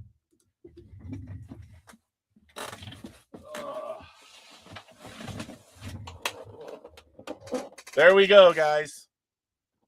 Doing it backwards here. They even left an Intellivision in it after they tested for me. I'll show it off a little bit more, I guess. Definitely don't want to drop it, especially live. Everyone will be like, oh my gosh. Get it back in here. So thank you, Jay. That is awesome. That is awesome. All right, so mail call. Where'd it go? Oh, it's in there. So this time, you've seen it before. I had all the PRG games. We played them all. We showed them. But I need to catch up. I need to get them done for mail call. Homebrew Highlight. Here is Stunt Cycle. Simple but fun game. There's the back of the box. It's not easy. It takes a little bit to figure out. I'll tell you that. There's different game modes. Here is the full color manual. Man, looking at that thing, and it has me all excited. I've never turned it on yet. I picked it up mid last week, Thursday, and super excited. Here is the cart for Stunt Cycle. And I forgot to switch like I do so often. And we're going to show you a little bit, just quick enough. I did read the manual, Mike, or anyone that knows about that. I have played it. I've made videos. My wife's texting. I think I forgot to turn my phone off. It's amazing that no, it is off. My wife comes through regardless. She usually, because I'm usually done by now. She's probably texting. She's at work. She knows she comes through automatic. So let's get switched over. I've got a switch box up here for the Sprint and the original console because I don't have the ROM for this one. So here we go.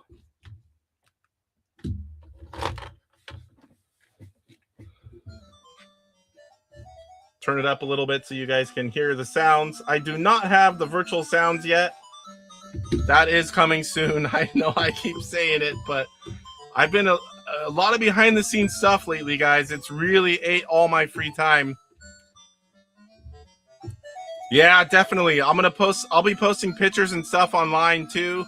And I definitely want to get some footage. I don't know how I'm going to record it yet because obviously I can't do it my normal way with the very clear footage.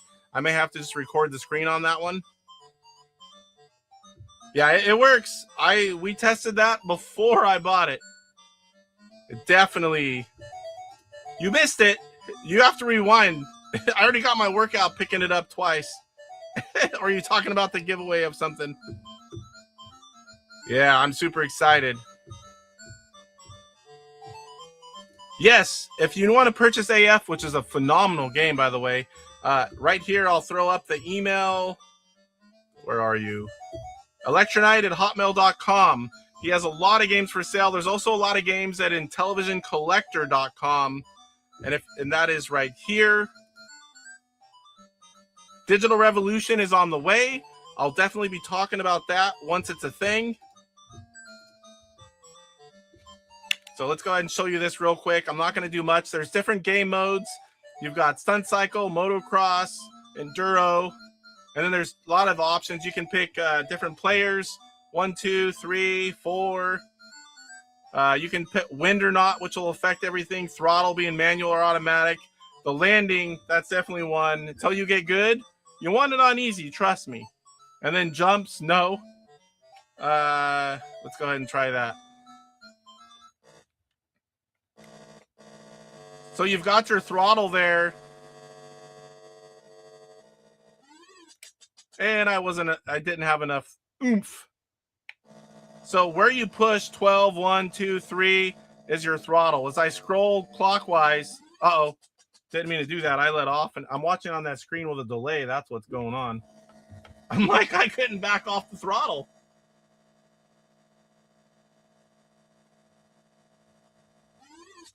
What?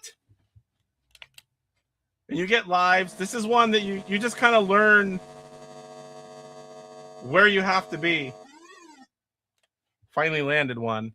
But there's a lot of different versions. Some of them have things in here that you have to pop a wheelie to get over or you wreck. It gets harder and harder. You keep getting more and more cars, faster and faster. Sometimes you have to actually have a certain throttle position and hit the boost. You've got a boost button like right there. I'll show you here. And I crashed. It's one of those memory games. You figure out what's going on and boom. All right. Let's turn that off. Oops. I flashed you guys. What do we got next here? So 125 homebrew gameplay. Star Wars Death Star Strike. The gameplay video went live Friday. And this Friday, Turbo will be out. So if you watch the gameplay videos, definitely check those out. I have playlists for those of you that don't know. If you want to see what an original 125 game looks like, search through them.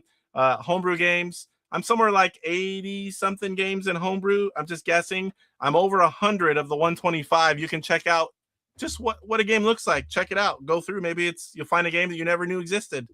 Definitely, eventually, I'll have all of them in. It'll just be kind of a maintain it kind of a thing. But lots of gameplay videos. No talking, no chat. Just check out the game, see what it's about, and that's it. So we talked about the Sprint Manager. The YouTube video highlights, another playlist I do. I have that Sprint Manager video on there. There's a Sprint playlist, also the videos to check out. We'll get into this in a minute, but the extra files, if you sideload from a Mac, if you sideload on a Mac, you know what I'm talking about. They're annoying. At least they're grouped together. We can get rid of those now. I'll be talking more about it.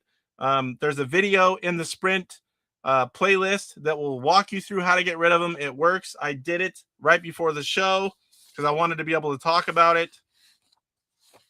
All right, so let's get into the Sprint world. What have we got going on in Sprint world? I'm going over last week's stuff because somehow I missed Sprint world. Don't ask me how I did that, but I did. There are people sharing all the games that aren't included with all the artwork. There's a drive. I'll have to post that link if you want it. Send me a message, and I'll send you the link. These are not coming from me. It's stuff that I've just found on Atari Age, and it's not stuff that's like homebrews. It's just like the original games. We'll talk about getting rid of that extra file. Let me see if I can get it over here. I'm on a different window, and I don't have that one set up. It's basically you're going to go into the Mac. There's a link you can watch the video. I don't really need to play it here. It's in my Sprint playlist, as I said. You watch it, you go into the Mac, you open up Terminal, you do a set of commands, wipes all those files out. It's amazing. Those files have been haunting me for weeks before the Sprint even came out. My voice is going. What else we got here? We'll go over the new features of the firmware, and I'll show them for those of you that missed the stream with Ben. Factory reset, wipe all, and delete the file extension. If you mess up something, you like me, I put a fourth snap in, and then the snaps wouldn't show for that game at all, no matter what I did. So, or if you load too much on your carousel, there's a factory reset option. You make a wipe _ all file, erase the extension, put it on a USB stick, turn the console off, load it in, turn it on. You'll see it, saying it's resetting. You'll know it when it happens, and you can start over. Then you put the new update on. If you guys have any questions, there's Atari Age threads. You can also reach out to me anywhere, and I always get back to you. If I don't, send me another message, because it's an accident if I don't respond. I respond to everything, even silly stuff. I figure if you guys take the time to reach out, I'm going to take the time to respond. But sometimes it gets overwhelming with all the comments and the messages in so many different places. And if I don't get back to you, it's literally because I missed it somehow. Where else we at? So there's a new coupler from 8-Bit Widgets. You guys know Caleb's been on a lot. So these these controllers, he makes a little coupler that puts them together like this, goes over the top. I've got one on the way, and I'll show it off. And it's for games where you run and gun, like Night Stalker, Tron Deadly Discs. It lets you move on one controller and shoot on the other without the delay. Just like the original console, using two controllers does work. They're very inexpensive. And if it's something that you're interested in checking out, 8-Bit Widgets does a lot of cool things. He's also the guy that, let me get it's buried back here. We have, I think this is the other one. We have the IntelliPort. This lets you use other controllers on your original Intellivision consoles. Whatever console you have, you can have it be 1 or 2 player, or 3 or 4. You can flip a switch and use flashback controllers. You can plug in the controllers that need power via USB. This all comes from the console. It's a great piece of hardware. It allows you to use game pads, arcade sticks, and the one I have handy here is from OG Hugo. Different kind of controllers for different kind of games. Lots of options. Great to have options. Also, this one. This is the newest one, released at PRGE and shortly after, the NTNES. Now, this lets you use NES, Super NES, wired, wireless, 8-bit DOE, all that stuff works. It lets you do the same thing. Players 1 and 2, players 3 and 4. You can daisy chain 2 of these for 4 players. This is going to let us, light gun games are on the way. If you haven't seen those, Duck Hunter, very, very well made. I've been around testing it since the beginning, along with this product. It's amazing what you can do. These guys that know what they're doing. These are 2 great products, work well, and definitely stay tuned for gun games. There are several in the works. We showed them at PRGE. People were playing them like crazy. You couldn't even get in there to play. Everyone was in there playing them the whole time. Let me catch up on chat here.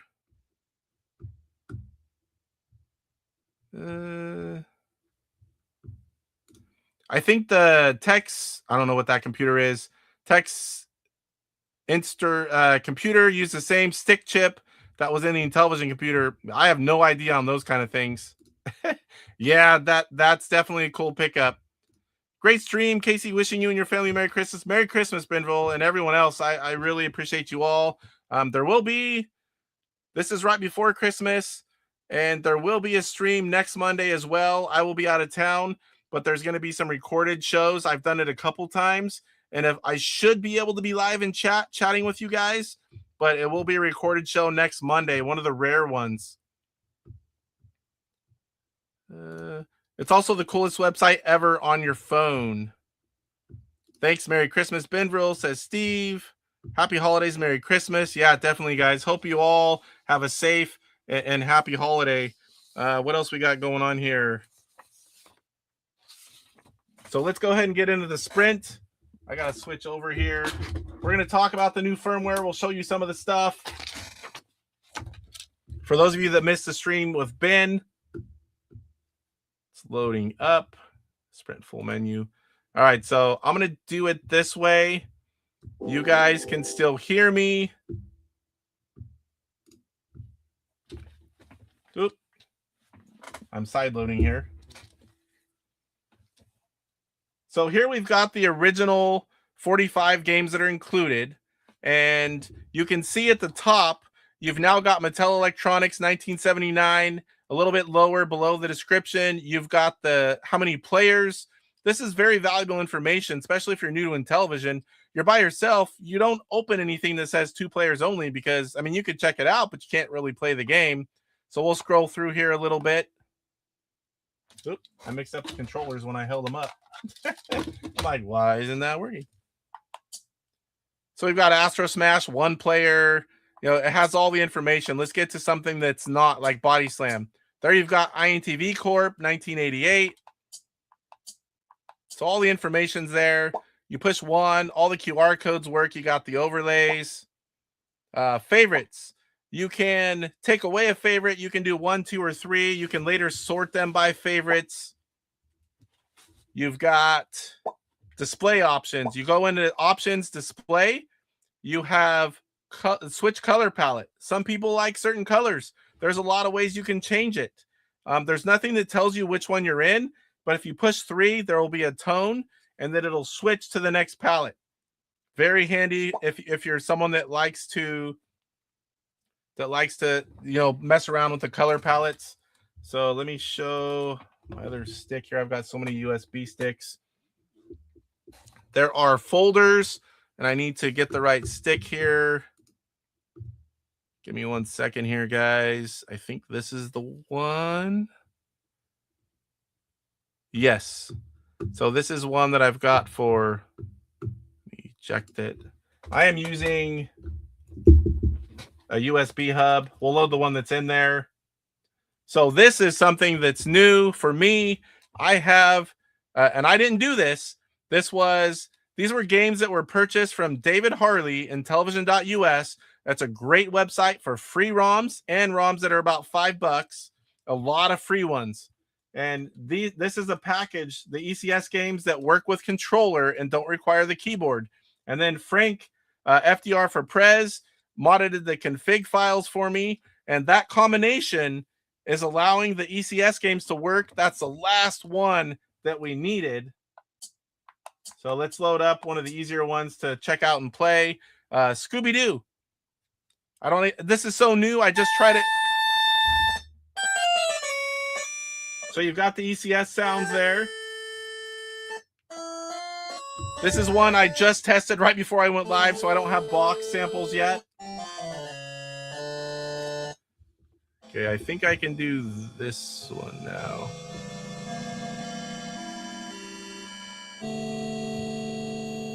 There we go. Select Maze 1. A lot of you guys probably haven't played the computer games, but there's some of them that are pretty good. I would say it's kind of like a Pac-Man type game.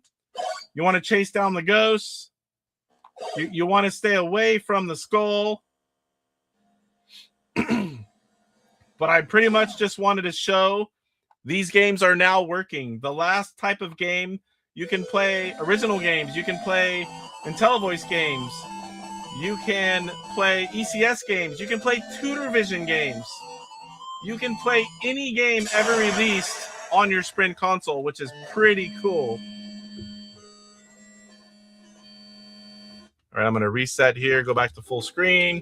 We're going to eject this one, and I'll show you folders, which is a huge, huge win for organization purposes.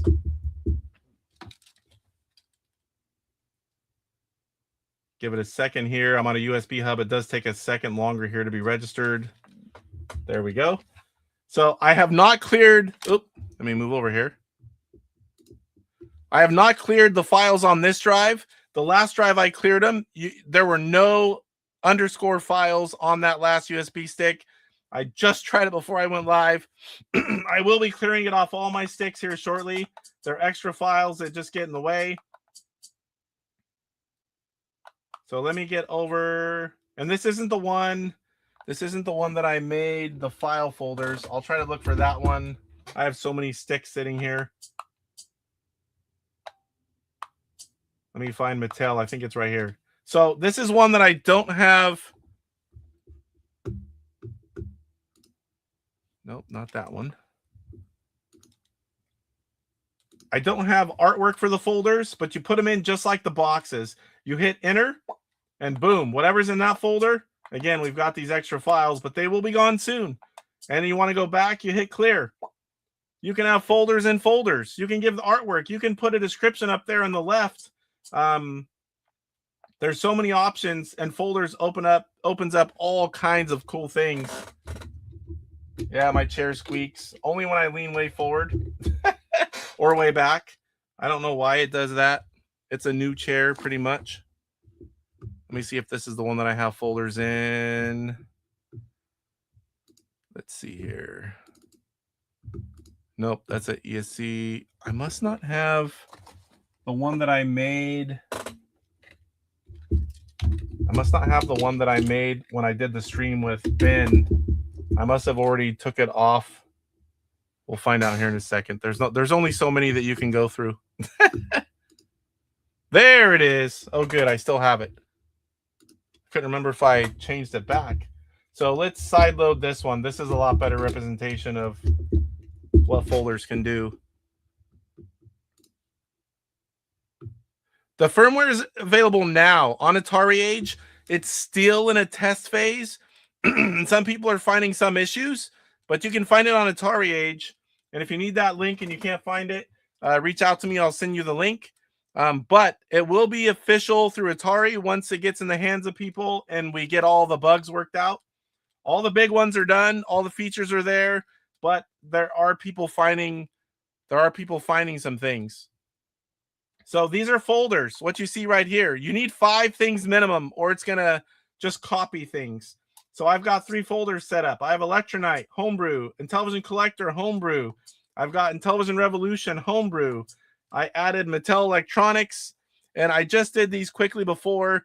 I plan on putting box art above and below these logos.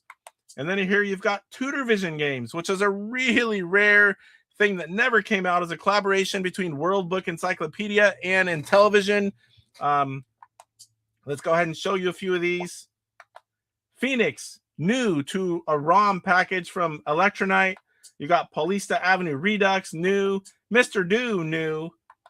AF, that is a great game. That's been available in ROM form. A Tale of Dragons and Swords. So let's just show you quickly. These are available from Electronite at hotmail.com. The sprint files, you simply drag them over to USB stick. They're all ready to go. This is a really good game for the Intellivision.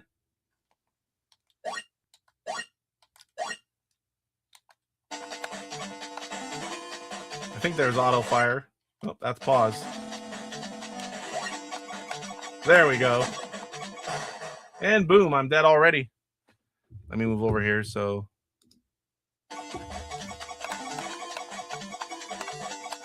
there are bosses on this game, upgrades. It is great. And I can't get one. Also utilizes IntelliVoice, which on here on the Sprint is automatic, but it's not automatic. If you're on the console, you have to put in the IntelliVoice.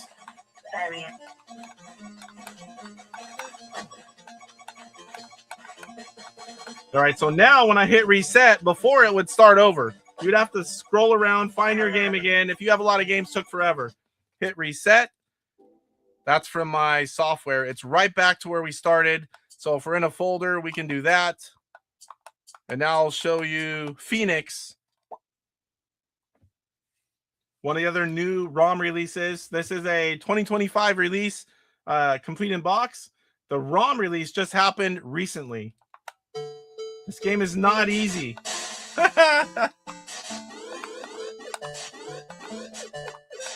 Very well done. There's a boss on this game as well.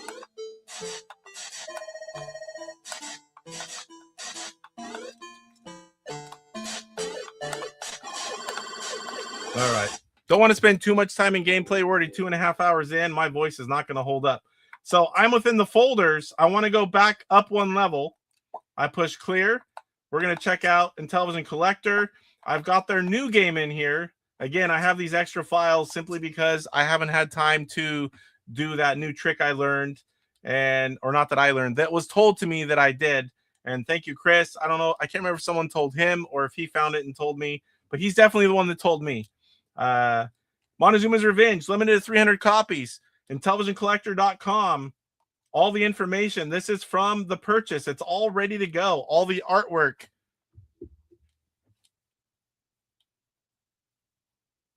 Show you guys this one.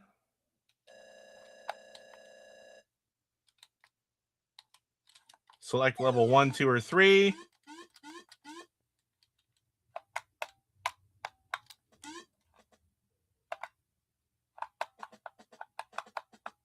Now, this is one that you can buy complete in box still, or the ROM package, whatever you prefer. I generally buy both, especially now with the Sprint.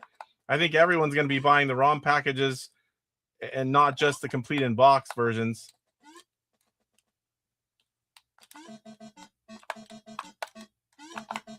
So, Montezuma's Revenge. A lot of you guys know that franchise.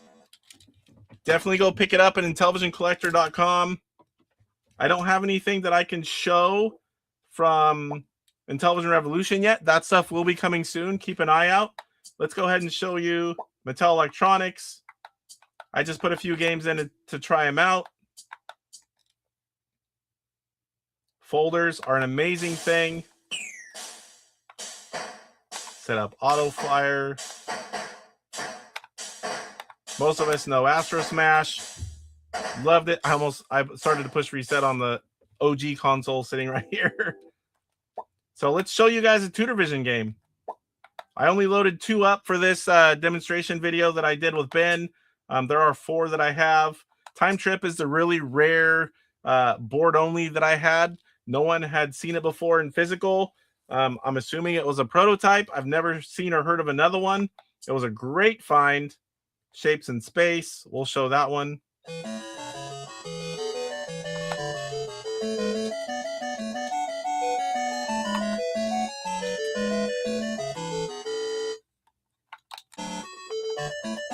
Fractions, simple fractions, like fractions, you know, fun stuff, learning.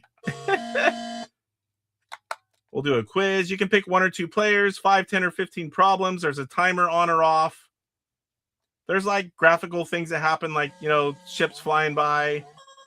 It was designed to make learning fun for kids. What the heck? What part is pink?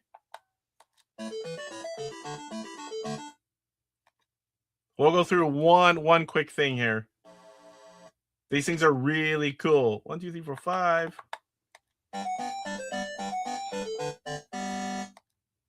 1/5. There's all types of games. There's all types of age groups for the TutorVision software. What part is pink? 1 of 6. I just want to show you what happens when you get done with the questions. There's a little graphic thing that's kind of cool.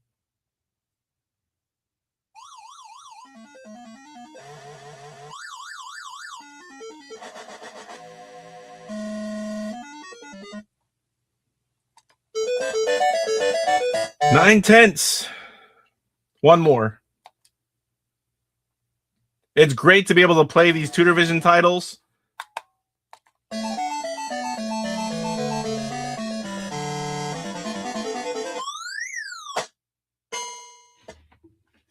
Pretty cool. So I do have a TutorVision console. I have 1 cart, and I have that Time Trip prototype board. I would love to find the other carts that I currently don't have, but they're very hard to come by. Where's the window here? Let's catch up on chat here. I know you were that one. You were 1 spot away. It was like getting right to the end too. Hopefully I'm not missing anything of you guys. Is that recent? Oh, I already did that one. Yeah, there are a few games that aren't running full speed, but I can tell you they're already working on it. They're aware of it, and I'm sure they're going to figure it out. I was number 10 for Montezuma's Revenge ROM. It's selling fast. Yeah, definitely. That is a very popular game franchise. I wouldn't hesitate on that one. I would not hesitate. Floods like flies getting kamikaze into lantern. Oh yeah, looks like, yeah, definitely. There's 4 titles. I still need to. I said I was going to release 4 gameplay videos. I do have a video that shows them off, and I still need to do the dedicated videos for the 4 Tutor Vision titles that I have access to. Intellivision Collector, for collectors or people with Tutor Vision Pros, or if they'll play an original console, some stuff will be missing, some stuff won't work, but there are reproduction carts available. I think the last one I saw, one of these game carts went for $2,000. They're just super rare. There's only a few of them out there. So here are reproduction carts, and you can get these at IntellivisionCollector.com. They are functional. They're regular carts, but you do need what's called a Tutor Pro to play them properly, unless you have one of the 3 people on Earth that have a Tutor Vision. What a Tutor Pro is a Super Pro console that has Tutor Vision components in it that allow these to play. They used all the leftover components once that deal fell through. There are a lot of them out there. You can run diagnostic software on them to tell you what kind of console you have. They're all Super Pro consoles as far as I know. Like I said, you can put these in a regular console, but you're only going to get some of the stuff shown. But they're great to have if you're a collector. Yeah, they're like an off-white, but yeah, I think the originals are slightly different colors, so you can tell them apart. No one's trying to fool anyone or sell them off as originals. You can definitely tell. Let me see. I think I've gone over everything that I can show you guys. I'm going to have little videos shortly that show you the factory reset. I'm sure some people have done it already. Show off all the new topics, the new features. Is there anything you guys have questions that you want me to show you or talk about on the Sprint console? I can go over that for a few minutes. One of these days, I'm going to do a live, and it's just going to be Sprint Q&A. May have a few guests on that one. We're just going to go over, answer questions, show off different things, test things, whatever you guys want. We'll just hang out and chat and talk about Sprint. I think that'd be a fun stream to do where I don't have all these things that I have to do. Just chat with you guys and go over Sprint stuff. So if you guys have any questions before we call it a night, let me know and we'll chat about it right now. If not, we'll call it a night and I'll go get dinner, which is about 2 hours late. Make sure I'm not. And then again, guys, give me a day or so for those of you that won the prizes. Both for yesterday and today. I will be getting to those and getting everyone that's reached out to me. I will get it. I will reach out to you. I will not give your prize away. I promise you. Not seeing anything coming up. Give it a quick second here. I know there's a delay. Like I said earlier, next week is going to be a recorded show. I'm going to be visiting my grandson who's just a few months old. I'm very excited to go see him again. We saw him. He's about 10 hours away. We saw him. We were there for his birth, and we were there, what was it, 2 to 3 weeks old. And he's now a couple months old, and we haven't seen him since he was a few weeks. He's come a long way. So Eric Wards, just got my Sprint today. Super excited. Had an Intellivision growing up. That's awesome. I love seeing those comments and posts everywhere. I got my Sprint. I tried it out. Been playing games. I'm excited about Intellivision again. It's the whole reason that something like this exists for the community. I appreciate that. Thank you. You'll definitely find a lot of Intellivision content here. There's a lot to go through. Everyone's saying sweet. Mr. Chip, well, the first thing you do with it is update it, the Sprint. Also, congrats on the grandbaby. I appreciate you. It's very exciting times. I turned 50 in September, the beginning, and a couple weeks later, I became a grandfather. And right at my birthday, I also got ARP stuff in the mail. It was all like boom, boom, boom. Mr. Poestyle, great stream. Merry Christmas. My Sprint came today. Nice. I'll definitely be checking that out. Enjoy dinner. Have a wonderful holiday. Yeah, Merry Christmas to everyone that wasn't here earlier when I said it. I really appreciate you guys all being here, and I'm excited to start getting into regular videos again. I'll still be testing and scanning, but I'll have some time to do regular stuff again soon, which is exciting. Yes, yes. Television's still alive right now. It's thriving, which is awesome. My oldest granddaughter will be 17. My kids, I started late. I'm 50. My kids are 10 and 13. Yeah, this is my stepdaughter, my first grandbaby, and we're super excited. Off the bed. Oh yeah, you get up early. You're actually up late, aren't you? It'd be cool to play in television on. So that is possible. It's been done. I've done it over 15 years ago with the Nostalgia emulator. It takes quite a setup, but it can be done, and there are people working on it. I'm hoping that we can show that off in coming months. I'm not talking sprint related. I'm talking other ways. But that would be cool if we get some time to do it on the sprint. How cool would that be? Just saying. That's not official. That's just how cool would that be? All right, guys. We're going to call this one a night. Definitely check out next week's show. I should be able to be in there commenting or chatting with you guys. And then I'll be back the following week. And that will be after the New Year. So Merry Christmas. Happy New Year from my family to yours.